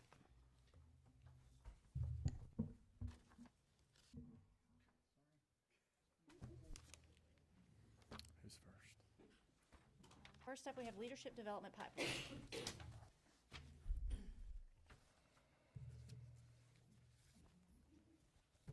All right, so we are really excited this morning to share with you an update on all of our projects as part of our leadership development pipeline. As you know, our district goal is to have a 2-to-1 bench of ready leaders who are ready to step into the spot in order to lead at our campuses. We know that the number one impact in our schools are teachers, but we also know that having a principal on deck and ready to go inspires teachers to stay, to want to come, and to be a part of something that is really successful. So today we're going to talk to you about all of the different projects. We're going to give 2-minute updates on each project so that you can hear a little bit about the things that we have been working on. So for some fast facts around our projects, we're going to begin with our leadership definition, which is the foundation of our work. We're going to talk about leadership levels, which gives you clarity about people's roles. We're going to talk around vacancy planning and high potential, which is about hiring and developing leaders. We're going to talk about structural roles, where we have teacher leaders serving in a 50% teacher, 50% instructional coach. And then we're going to talk about the incredible opportunity that our campus leaders have in their campus leader partnership to grow our existing leaders on our campus. So without further ado, I'm going to turn it over to the team. We're going to start with Ken. Good morning. Morning. As we began our journey working with our leadership definition, we began working with small focus groups. Along my co-leader on this work stream was Aaron Gregg. So we began to meet with our principals, APs, other central office leadership, and other people within our district to help us kind of finalize and understand what is our definition as a school district. So in that definition, we began looking at high-level categories. Developing leaders, loving people, and valuing data. So we took those categories and we broke those down into competencies, where we broke those down into certain areas within our leadership definition of, and those competencies were empowering professional capacity, growing and reflecting, serving with awareness under developing leaders, under loving people, it's building relationships, communicate skillfully, and embrace community, and under valuing data, it's fostering shared vision, planning strategically, and cultivating student success. And so within those different competencies, we actually built in competency descriptions, because as a whole, we wanted to take our definition and establish values that our district holds true when we're making decisions, when we're looking at anything that involves leadership within our school district. So a survey was shared with a lot of our staff members. Surveys were sent out to principals, assistant principals, teacher leaders, and teachers about how does this leadership value and this definition, how do they live within this within this setting? So surveys were sent out early in the fall of 2023 and here recently to our staff to see and ask them these 3 questions. I understand how my district's definition of great leadership applies to my role. I understand how to use my district's leadership definition to provide feedback and coaching to my direct reports, and my district has clearly defined the characteristics of great leadership. So within the metrics, they've taken the average of the scores, and so from a 0 to 100, of course, the higher the number, the more that definition or that understanding appeals to the members within each of those areas. We find that there was great understanding as we went throughout the year. There was a greater understanding of our leadership definition and how it holds true to the work that we do. You can see where our principals, they started off in the mid-60s, but here recently in the spring, close to the spring, they scored an 84 out of 100. So you can see that as we began to build our leadership definition, began working with profiles, you can see within that metrics there how there's a better understanding and clarity of how our definition leads to the values that our district holds. Alongside, I know that if you see the teachers, it's kind of flat there, and it's because we haven't filtered down just yet to the level of our teachers. So I will now turn this over to Beth, who will kind of share a little bit of how we've been building our profiles of our leadership levels. Thank you, Ken. Good morning, everyone. Morning. So as Ken mentioned, the leadership definition are our values. It is the broad description of leadership across our district. And so the next step was to refine and define at different levels what it looked like for a principal to lead into this definition and assistant principals. It was a collaborative effort. The principals and assistant principals really drove that work, and we would bring back drafts to them, and they would help us with that process. We've also done that with our teacher leaders this year.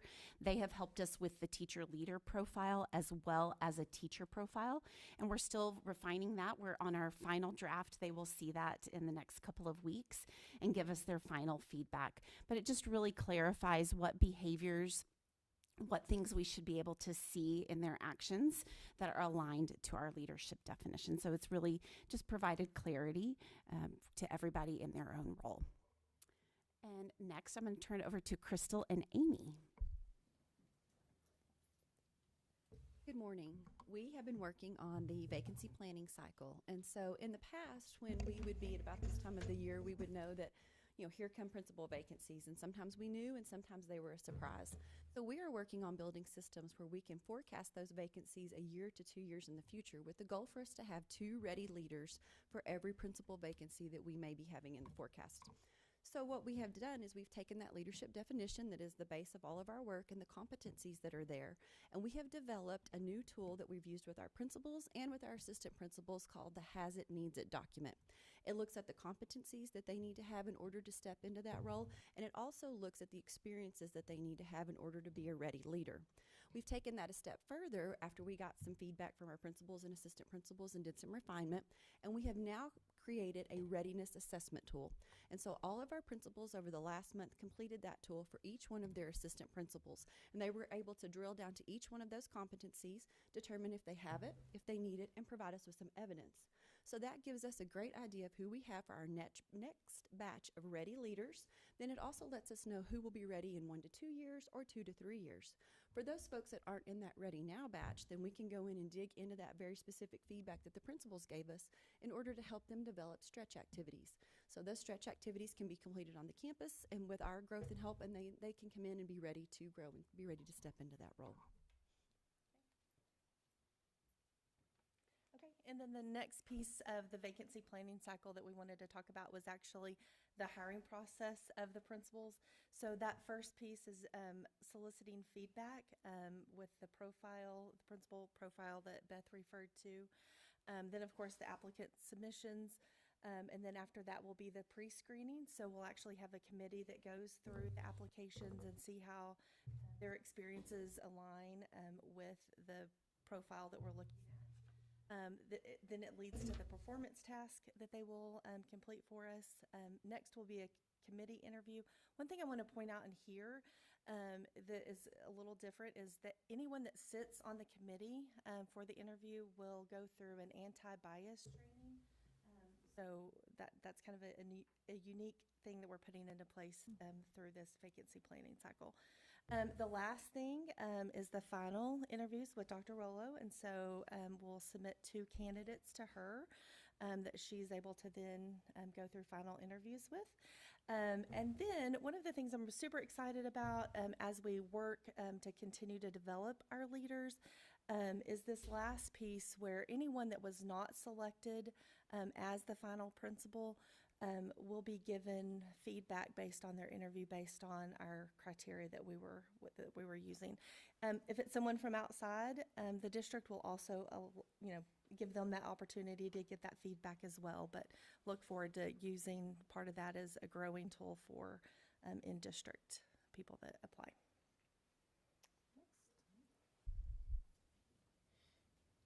All right, so Beth and I get to work with a high potential group. So we send out a application to all the assistant principals across the district. They fill out some paperwork.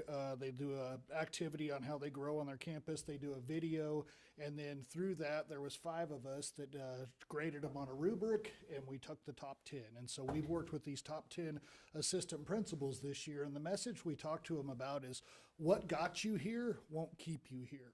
So what got you into the principal seat won't keep you in the principal seat. So what we work with them on are 70% of what they do is they develop a stretch activity on their campus that encompasses the way a principal would run it. The principal oversees them, but really lets them do it.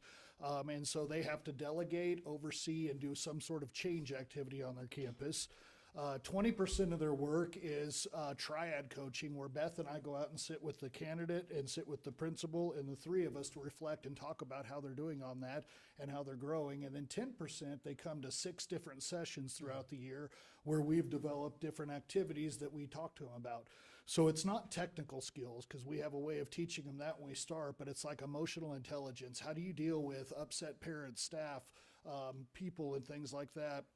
It talks about communication skills and hiring people. It talks about just various things that you as a principal would need to know, but through our experiences we can help you with. So we've had 10 of them.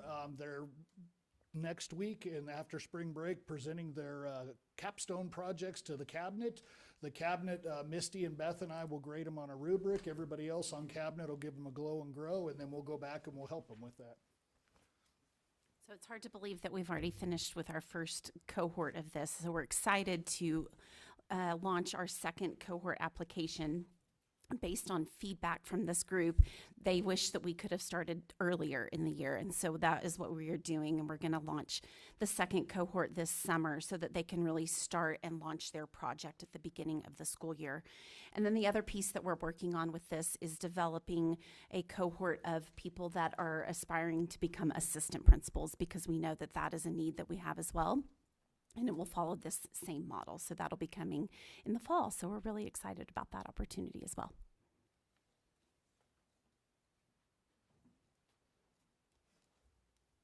Good morning. Teacher leaders are really some of the most important people in this work, in this leadership work, because they're closest to the they're in the classroom and closest to the actual work with kids. But oftentimes our teacher leaders do this on top of their teaching duties. They're teaching a full day, and then they're taking on those leadership roles and doing it after hours. And so this particular model, the structured role model, allows for both.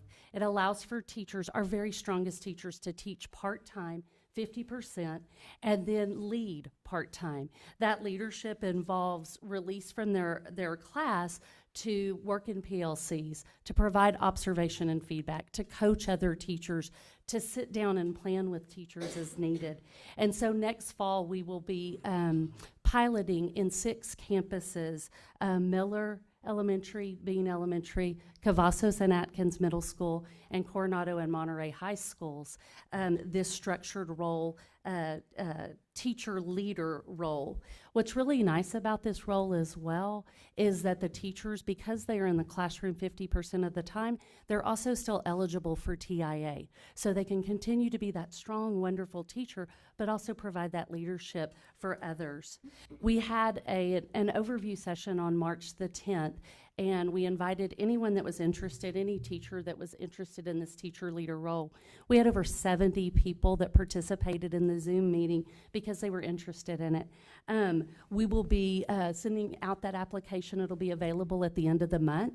And the application is open for the month of April. There'll be interviews at both the district and the campus level, and then we'll have those in place hopefully by the beginning of May. Just so you know, these particular positions, it'll look a little bit different on each campus.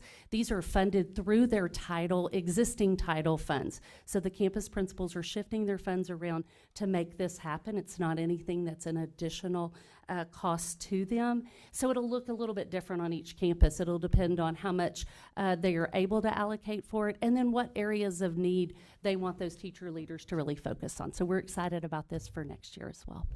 I'm going to turn it over, I believe, to JC to talk about campus leadership teams. Kim, quick question though. How many of the teacher leader positions? It's going to, right now, the campus principals are working with their budgets to determine how many they'll be able to afford. So we'll have that information probably at our next update. They're still playing with it a little bit right now. Thank you.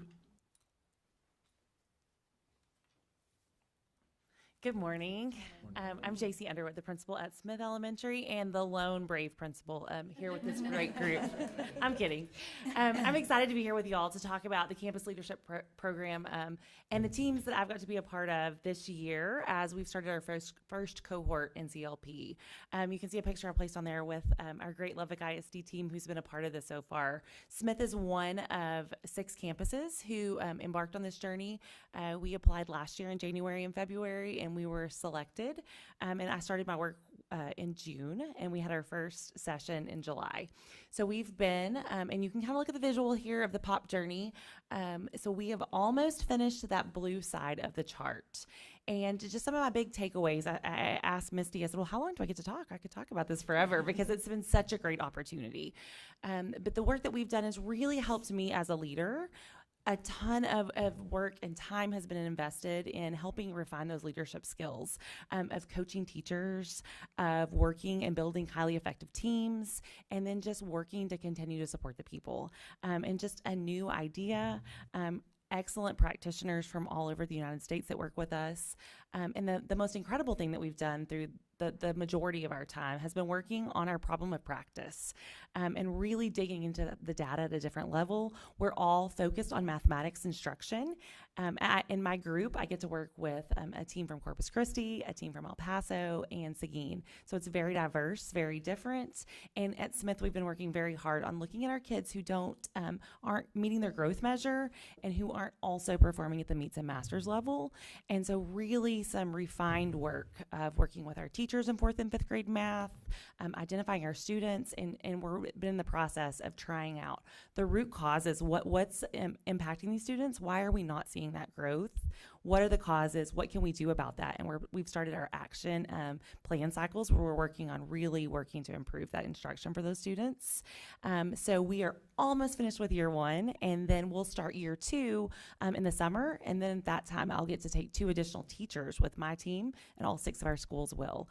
So it's been an incredible journey. I have the benefit of having a coach who meets with me twice a month, one-on-one in a virtual session where I get to talk about my problem of practice, the work I'm doing on my campus, and then just how I can grow and continue to benefit as a campus leader. So it's been incredible, and I'm so honored to be a part of the program. I will tell you, it's truly been the most impactful thing in my educational journey. I started with Lubbock ISD 22 years ago as an hourly employee, and I've done a little bit of everything in between. And I've had great learning opportunities, but this has been hands down world-class, top of the notch, and I'm so thankful to be a part. Thank you, JC. So, in the Fast and Furious, what we hope you see is that 18 months ago, we created a leadership definition as an entire district that said, what do we believe it means in Lubbock ISD to lead? From that work, all of these projects have been extended. All of this work has taken place, and we are aligning systems around that work to make sure that as we move forward, we meet that goal of having 2 ready leaders to fill every position. We are increasing our training, our support, our projection. Every component of our work is coming together, and it couldn't happen without all of these incredible project leads who have poured time and energy and dedication into what they're doing. So thank you.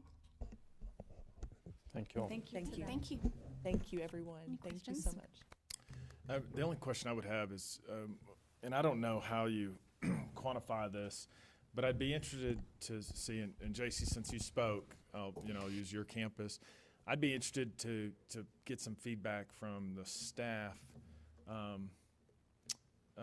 at Preston Smith to kind of get a feel for what's changed on the campus, or what, and I know for JC it's been impactful, and I love that you're so passionate about it. That makes us, I think, makes us feel good about a program that we're trying to support. But I kind of want to know, now that we're putting in practice, what's actually happening on the campus, and hearing from the and hearing from you is great, but also hearing from the staff, because perception's reality, as we always talk about, and so trying to understand, what do they see, what are they experiencing, and making sure that I can touch on that a little bit, and I'll tell you that the whole year one has really been focused on my amazing assistant principal, Chelsea Hogan. She's my teammate. But we have come back and started working on things. Holdsworth's philosophy is you've got to go slow to go fast, which is very hard for me. I'll be honest. So we've spent a lot of the whole first semester really on things that we haven't brought teachers in yet. So we've started working with my 2 math teachers and a couple of other teachers that support those students this semester. But I can tell you that just the overall learning, because my coach who works with me did a stakeholder survey, and she interviewed a lot of my teachers and talked to them just about what are the things you're seeing, what are the changes you're seeing, and they were able to talk about my personal leadership goal that I'm working on through Holdsworth is to grow and empower other leaders on my campus. I love growing people, but I'm not always intentional about it. And so she's been able to talk to them about how I and Chelsea have gone back and the things we're learning, how we've turned that around to them, how we're pushing some of our teacher leaders and stretching our teacher leaders. So right now I would tell you my teacher leaders are probably the ones who've had the closest contact. Okay. And I think that you're going to continue to see a ton of teachers that are impacted just in new ideas and different ways of looking at things. In May, Well? absolutely. And in May, we will have results of what they call the 360 survey assessment and the focus groups that have been conducted over the last month. Those are by project and by indicator, and you'll see that in a breakout by teachers, teacher leaders, assistant principals, and principals. That is being compiled by their statisticians right now, but we'll have a full report. You can have the short overview that will be a few pages, or you can have the extensive report that is a couple hundred pages. And we'll be happy to share all of that. We'll use that data to then build our systems for next school year and evaluate at each level where we need to put more intentional focus or where we can celebrate some growth. Can share just a little snippet of that data, but we gave that survey and conducted the focus groups in the fall of 2023, and so they just completed a second round, so we'll be able to compare and see where we've grown. We'll continue to do that survey throughout the partnership so that we can look for growth or challenges. Any other questions? Very quickly, and you can answer this in May when you bring back, but Okay. Because this, in our 10 months, this is new, all the Holdsworth. So how many and bring this back, but I'm interested, how many principals have we placed as a result of this training of Grow 2, for 1 vacancies? Are we already starting to do that? So our high potential group that are the assistant principals that they've been working with, this is the very first cohort. This is so the first, they are okay. actually still working in the process. And so since we're just in that season now of what that looks like and sounds like, we have not finished the first cohort yet. Okay, so we're just We're approaching just seeing the fruit of that labor. Yes, Okay. yes. We've been building the systems around it, but we have not necessarily been able Okay. to implement those. Okay, sorry, systems I'm yet. just trying to get up to speed. Thank Yeah, you. absolutely. All right, do you have any other questions? So we have 6 campuses that are participating in the campus leadership program this year, but applications have been submitted for 15 more. Am I saying the right number, Kami? 15 more campuses that are applying to be a part of the next 2 years. So we're excited about that. So we'll have even more schools that will be participating over the next 2 years. And that's grant funded, right? It's a mixture. Mixture. So Okay. yes, yes, Okay.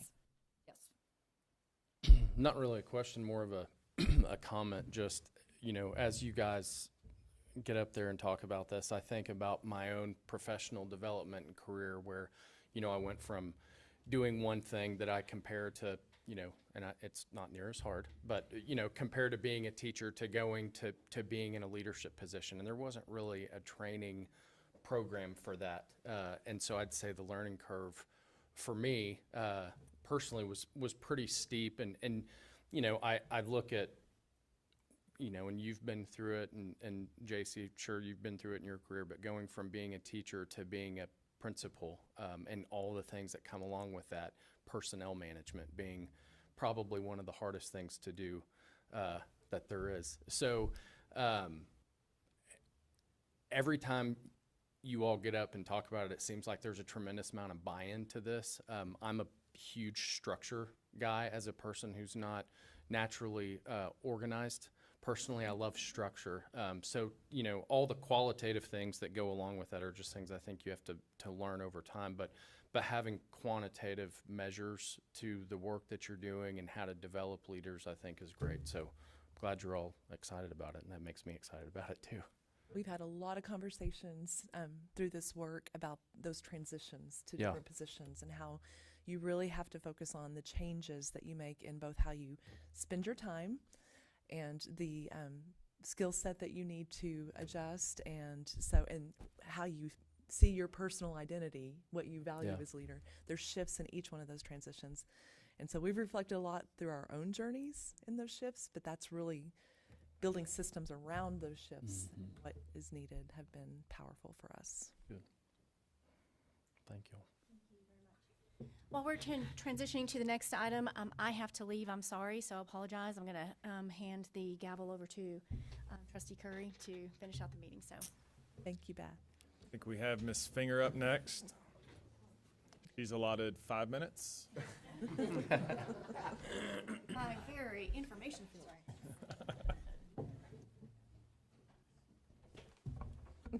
Maybe not, Stephanie. I'm good. I just tried to knock it over. Good morning. Morning. Good morning. Morning. And then there were 4. But notice everybody next, closest to John is leaving. So. Yeah. That's right. I can't blame him. Something's, yeah. If you need any support with that, let me know. Thank you. All right, this is your annual Lubbock ISD School Support and Special Services State of the Department as it relates to results-driven accountability. I'm going to go quick. So, all right. 3 programs are measured under results-driven accountability under both state and federal regulations. They're bilingual education, other special populations, that's foster, homeless, and military-connected students, and special education. Our federal and state education determination levels last year were for bilingual education needs assistance, OSP needs assistance or needs intervention, and special education meets requirement. This year, bilingual education improved 1 category, other special populations improved 1 category, and special education went to needs assistance. We also have a report that we're expected to keep up with, at least for now, on significant disproportionality.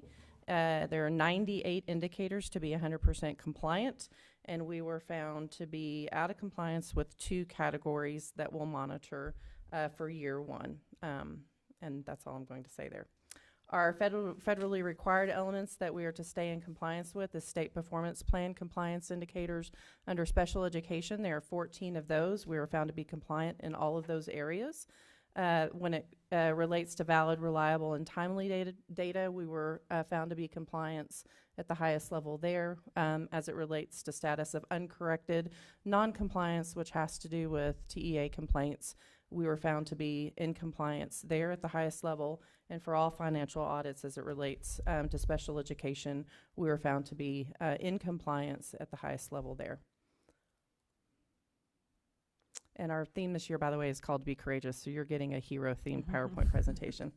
As a result of special education being ranked a DL2, or determination level 2, we were asked by TEA to create a strategic support plan around that, of which we have. We meet with them quarterly to give them an update on our goals and how we're progressing.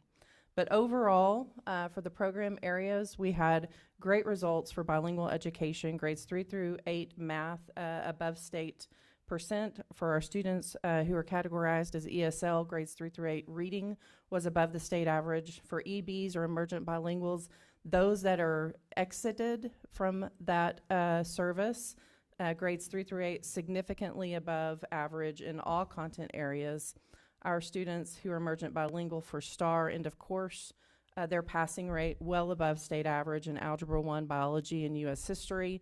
Marked improvement in graduation rate for our emergent bilingual population at a 2% increase.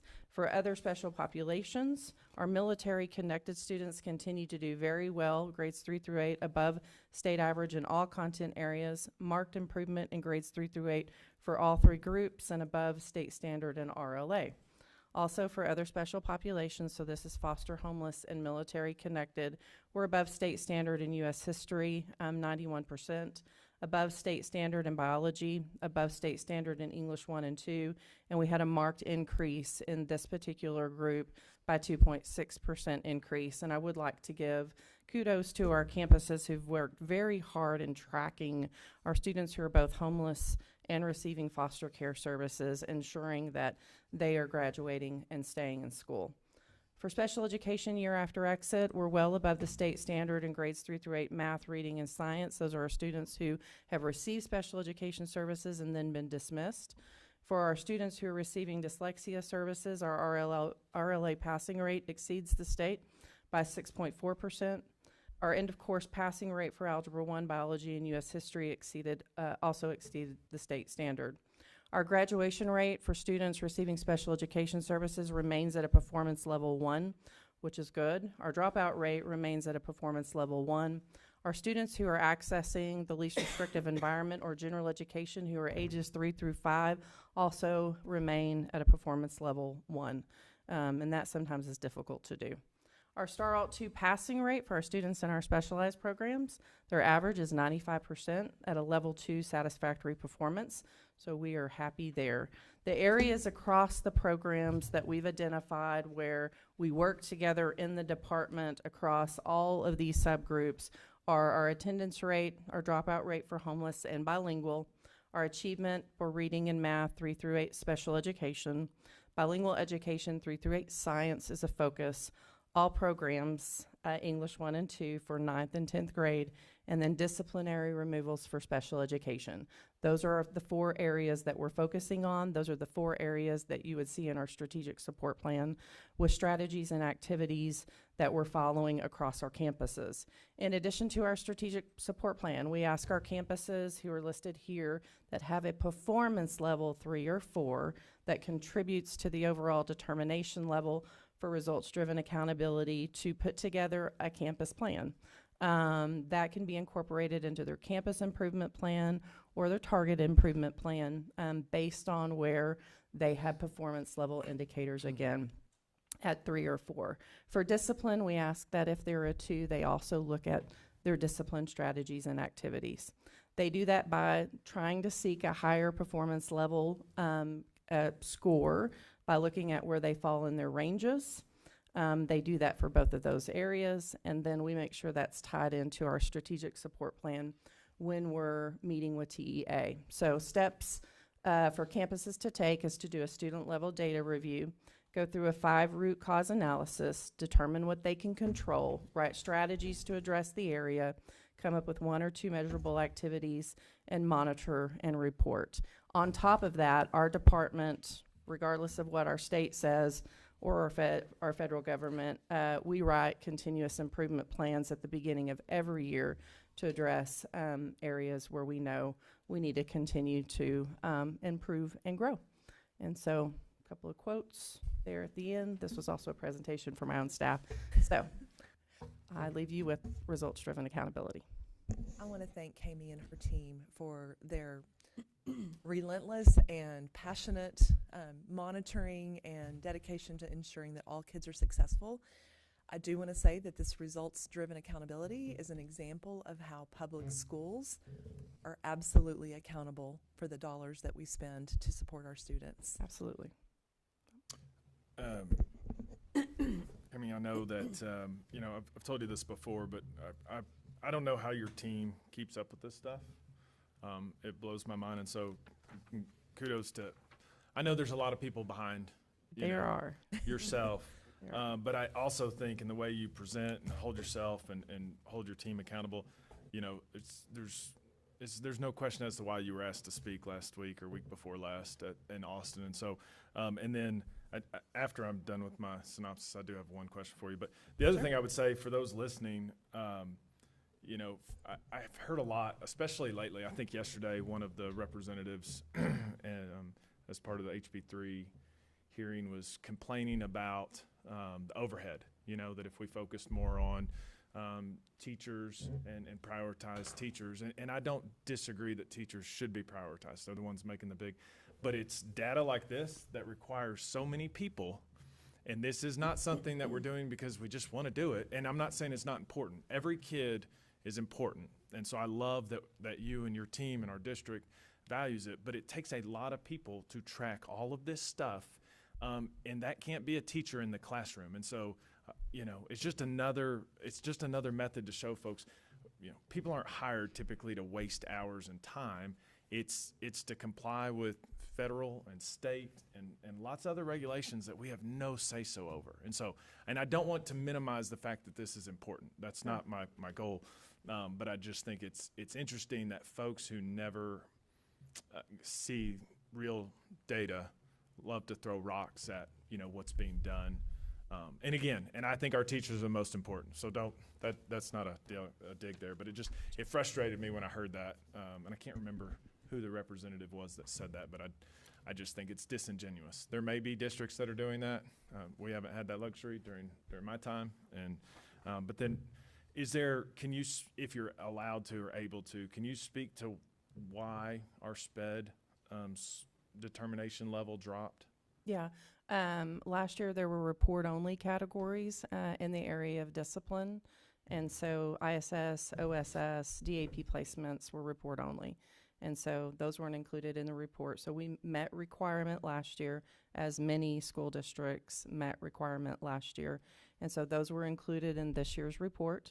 And every school district in Texas and the nation are struggling as it relates to student behavior.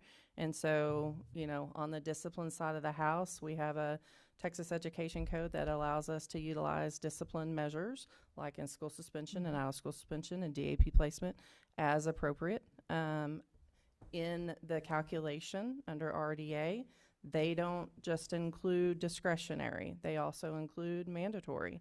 So we are also expected to be held accountable for placements that involve drugs, weapons, serious bodily injury, and that is calculated in our results. And so if you took those measures out of our report, Lubbock ISD would meets requirements. So that's a disadvantage to us. In addition to the report, the 98 indicator report, which we can make some assumptions that report may be going away.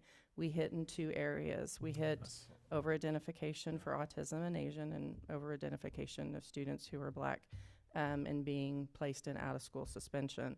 And so those are also two categories that counted against us in our overall determination level. So when you take a look at the indicators that truly measure if we're doing what's best for students and what's right for students with disabilities in special education, all of those indicators are zeros and ones, which would keep us at meets requirements. And these are conversations that we're having in our advisory panel to TEA. We've brought it up every year to year, about making sure the indicators that we're responsible for are, like you said, Mr. Curry, valuable and meaningful to the real work that we do, and not unnecessary wastes of time. So please strike that from the record. Thank you very much, and thank you, Ron, for bringing that up. I come from a teaching background, And I mean, my mind is just being expanded with what's been done and how you all do it. So thank you so much. Yes, ma'am. Thank you, Ms. Lawson. I think to expand briefly on Mr. Curry's comments, I found it interesting. One of our state representatives was interviewed last night about ESAs and the fact there would not be any strings attached to homeschool students receiving ESA funds. I am proud of the fact that we are accountable and we do such a great job, and we should be accountable for public money spent in our schools. It's not our money, it belongs to the taxpayers, and I'm delighted that we're accountable and you do a great job. So I hope there's a level playing field. Yeah, and accountability for students who end up actually not accessing education in the home, who instead are left in an environment where they're able to enter into a higher level of criminal activity in our community should be another conversation as it relates to homeschool. But great folks doing a great job with homeschool, and I appreciate that. Absolutely. But Not referencing homeschool absolutely. associations or those that absolutely. are Different doing great category. jobs. I'm Different referencing category. something completely different. Thank you for what you do. Yep.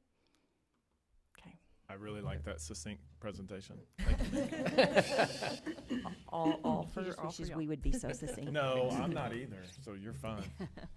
Caceres.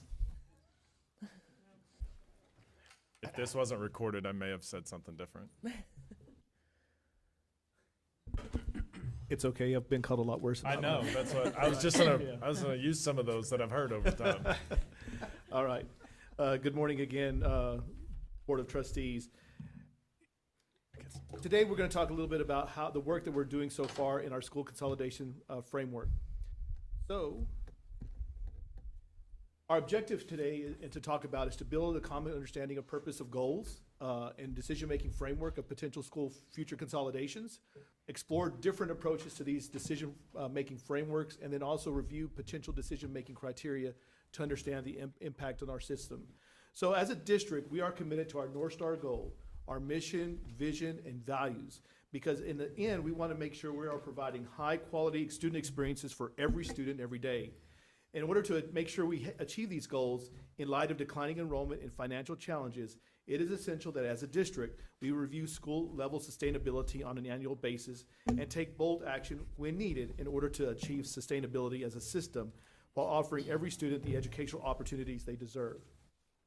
So some of the lessons that we've learned in phase one of our consolidation work is the importance of transparency in the criteria that is chosen to make these decisions, making sure that our community voice is heard throughout the entire process, and again, making sure that to take into consideration the challenges of making difficult decisions that can threaten the system's long-term sustainability. So the goals of creating this decision-making framework is, again, to make sure we're having greater transparency for the community, to make sure we're having a framework that's equitable, listening to recommendations and decisions, ensuring the long-term sustainability of our system, and then supporting you as board members in making these challenging decisions. So when we looked at frameworks from other districts, there weren't a lot out there. There's not a lot of them out there that are public. One that's the state is in San Antonio, and we'll talk a little bit more about San Antonio's framework. And the other one was in Lafayette, Louisiana. And you can see on the right-hand side, that's Lafayette, Louisiana. It's very vague. Doesn't have a lot of context to it. It's just some decisions and some things to think about as they're making decisions when looking at school consolidations. But when you look at San Antonio's framework, it's a little bit more robust. There, they've talked about their 3 areas of criteria, looking at values, their primary criteria and contextual criteria. But then they also built a framework, and what you see in red is actually community input. So they built this framework, and then as they went to the community and gathered feedback, they've added to this to talk a little bit more about what students and families are needing when it comes to looking at high school neighborhoods, the staffing, even looking at enrollment numbers and what that threshold would be. So for example, they have different threshold cutoffs for, if you're looking at a campus of 400 or less, or a high school, they have those numbers came from some community feedback that they went and gathered. And this, again, this is front and center within their own a website. So you can go to the website, you can type in in Google search, and you can find this pretty easily.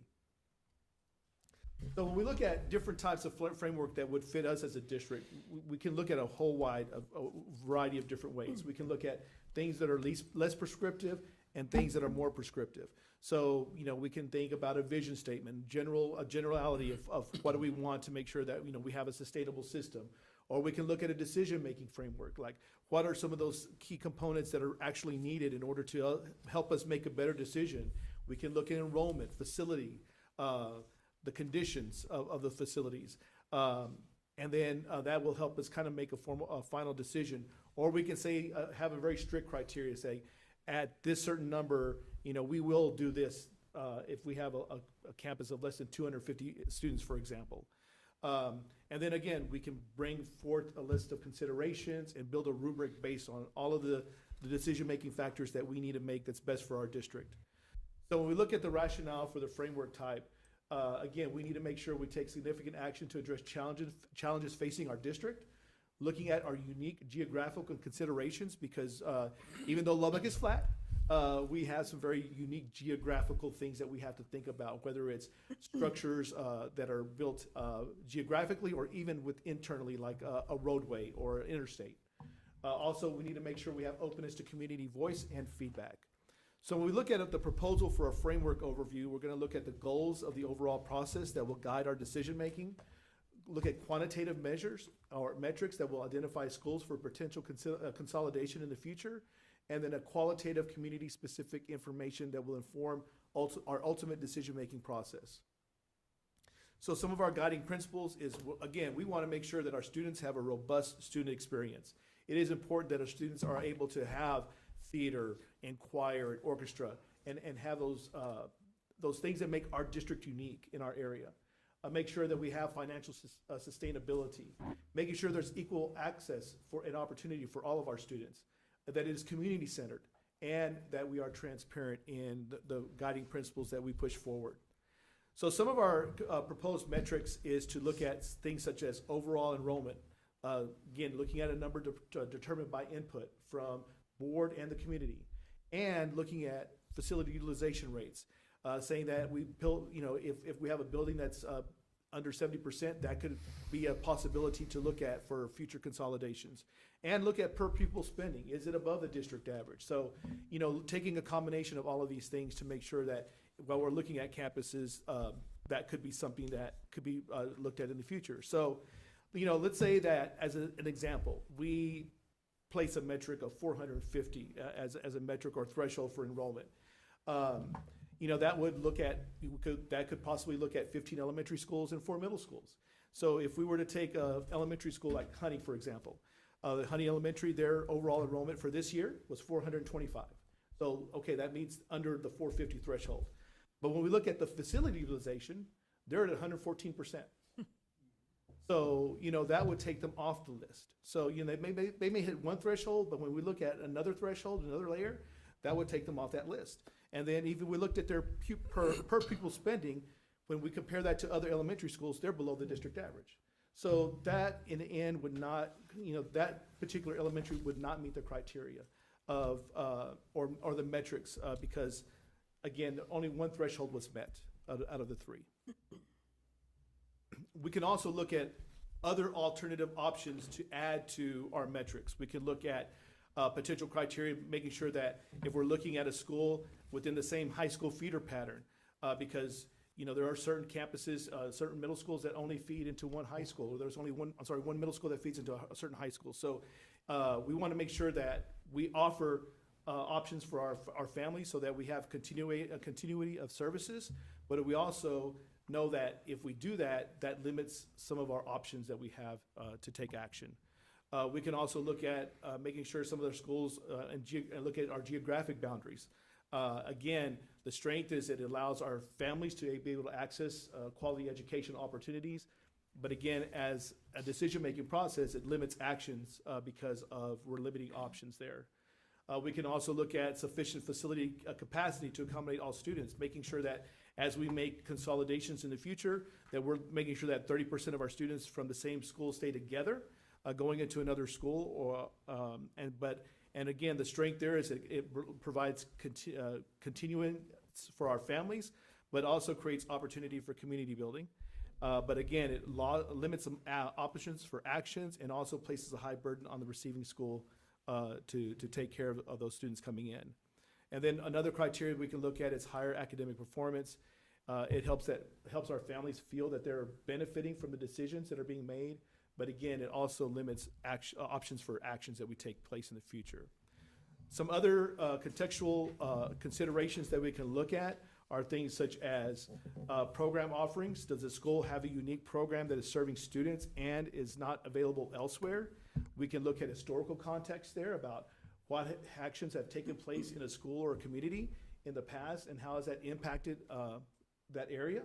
We can look at family demand and look at transfer data to determine if the school is attracting people into that school, because we are a district of choice, and so that could be something that we could measure looking at transfer behavior. We can look at school needs. Does the school offer unique programs for special populations, and can these be moved? Because there are costs associated with looking at special programs. And then also making sure that we have the availability of high quality options. Are there nearby options with either similar programming or leadership capacity to support new students? So, if we were to look at schools, for example, like Dunbar College Preparatory Academy, when we look at that area, that's the only feeder into Estacado High School. So we could look at, they could maybe meet a lot of metrics, but when we look at the contextual consideration, it may not be a good fit for consolidations because of where it's located. Or if we were to look at an elementary school like Ramirez Elementary, which has an IB program, and that's very unique, and the cost associated with moving it to another campus would be cost prohibitive. So those are some things that we can look at that can add some layers to make our community feel, a little bit better about some of the decisions that are being made in the future. We can also take a look at implementation considerations, making sure, again, one of the things they do in San Antonio is they have data summaries for every school. They show the metrics, and they've got it so that parents and family members can go out there and see for themselves what's out there. Even things looking at cost per pupil, classroom sizes, even the size of the programs that they offer. Also looking at equitable access and opportunity, making sure that transfer priority for impacted families, which we have done as a district, making sure that our families who are impacted by any school consolidations have transfer priority.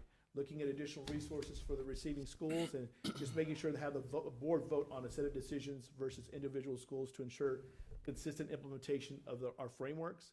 And then again, we want to make sure that whatever we do is community centered. We want to make sure there's a timeline that allows for input as well as a timeline for implementation. So some potential next steps is publicly discuss a draft coming up at the April 3rd meeting and conduct community engagement prior to a formal adoption in the fall of 2025. This allows for some community engagement and feedback that can take place over the fall through some community events and meetings that we can have to gather input. This does not create a long period of schools being misidentified for consolidation, and then allows us to reach out to maybe some other system of great schools and networks and districts like San Antonio on some of their frameworks to help draft our own. So those are some of the things that we are looked at as trying to consider a framework that fits our district. And so I'll take any questions that you may have at this time. So thank you for that presentation, Ken. So to get an idea of just looking at examples, so if we're to create primary metrics, so those three that you talked about, overall enrollment, the facilities utilization rate, and the facilities per pupil spending. When you're looking at that criteria and identifying schools that might be considered for consolidation, the idea here, and correct me if I'm wrong, is that it would be an and Correct. Scenario, correct? So that is correct. If the number's 450 on student population, if you're 275 students, move on to the next one. If you're under, let's call it, 70% utilization rate, if you're at 50%, move on to the next one. If per pupil spending is, whatever it is, $5,000, $6,000, and you're at $9,000 per student, then you've met all three criteria. You might start looking at the contextual components of that. But if you're and I think you used Honey as an example, you've got 425 students, so you'd be under that 450, but then you look at utilization, and I think you said 114%. That is correct. You're done. Right. As far as consideration. So if it's not an and, you don't meet those criteria, then based on the way we might build this metric, then you would be kicked out. That is correct. Okay. Yes, sir. Got it. Thank you. I know this is in Student Achievement Committee that I'm not on, so I know y'all already did some talking the other day, but so I may be regurgitating here. But I think a few things of note. One, to me, the big reason to have this, as we talked about in the fall and whatnot, is to have a standard that the community, we can kind of have an education campaign for our teachers, for our community members, business leaders, the community groups that sometimes, don't feel like they're aware of what we're doing. And so I think that's a big deal. On the heels of that, or with that in mind, I'd love to see, and I realize there's a lot of work to do, but given the summer's a slower time, I'd love to see if there's an opportunity for us to have this kind of ready to approve or discuss at the very first board meeting for the 2025 year or 2025 school year. Because in my mind, if I were drafting this by myself, I'd have some kind of trailing 3-year or trailing 5-year statistics. I don't think 1 year should make or break any school, because I do think there's been weird things that happen in all of our communities, our neighborhoods. And so I don't think it's fair to take it, like that. But then also I would envision where it's like there's a 1-year probationary period or something where you kind of inform, the school, you inform the community, hey, if these numbers match this at the end of this year, this, that next year will be your final year. We're going to close the campus. And so, because what I've heard, and I heard, I still think we did what we needed to do for Dupree, but what I heard, some of the feedback was they didn't feel like we gave them a fair shot to rectify their campus. Their PTA is getting involved in other things, which I think is, whether it could have happened or not, or at any of our schools, I think that's a fair argument. But I really think it's important to get some data, some initial data out there to start the conversation. But then I would also preface to anyone who ever listens to this, because it'll be a future board, it may not be these 7 people. I think it's important for all of us to realize it's a guideline. There may come a day where the guidelines have to get thrown out of the window because of financial circumstances or whatever, and so it's strictly a guideline to be used, but there may be a future board that has to make a really difficult decision that doesn't match the guideline.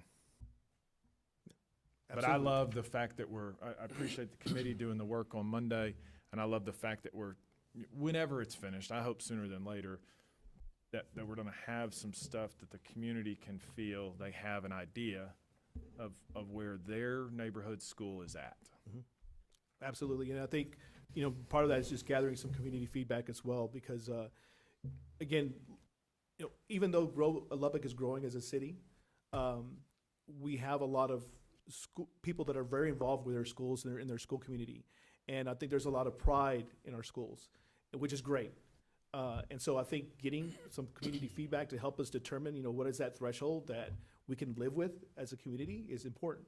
And being able to make sure that everyone understands what those thresholds could be gives us a clear understanding when we have to make some tough decisions in the future. Mm-hmm. And Mr. Curry, just to your point about sooner than later, we talked about that on Monday, and the vast majority of the schools who would fit the 3 criteria that Ken laid out, we've already addressed or will address with the potential bond. And so we're in a good spot to not have to necessarily rush and spend the time we need to we talked about having some town hall meetings and getting some community feedback. So that gives us a little bit longer runway that we don't need to make a quick decision for next school year or the next school year. Commend you guys for putting this together. Monday was a great meeting, and I'm glad to get a reteach today. It's been very helpful. And also, I think that part of the community feedback and diving into this afterwards and looking at some of the schools that came into discussion in the fall and that shocked communities, and this really put to rest that a lot of those, they would not meet to John's point, and, all three, or there's some extenuating circumstances. Maybe it's it's an IB campus and that program cannot be moved, or the cost of moving it, or there's an IB program that influences the cost per pupil because it's a more expensive program. There's just all those metrics. So I think giving lots of good time, but I do think we need to get that expectation out there. But I love having this conversation, and hopefully this too will put to rest some fears in the community that don't need to be there, that we can move forward. So great work. I appreciate your leadership in making this happen, because it sounds like it was not easy to find models to look at. No, it wasn't. But we're still, I mean, again, being part of the SGS network, and of course, many of you had an opportunity to attend some of the learning labs that we partner with across the state. You know, there's other districts doing some other work maybe behind the scenes that we can get some context and some information on to help us develop our own metrics. Yeah. All right. Thank you. All right, thank you. Thank you, Ken. Dr. Rollo, do we have need for, no, okay. Anyone else have anything? It is 10:12 and this AM, excuse me, this says, and this meeting is now adjourned.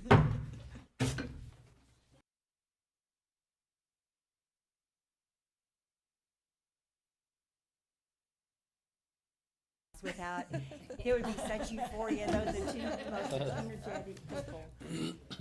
Brenda's a CTE teacher whose students were recognized. Oh, She had a conflict this week. Yeah, he, Lots of enthusiasm. it was from like those my folks. friend Mary.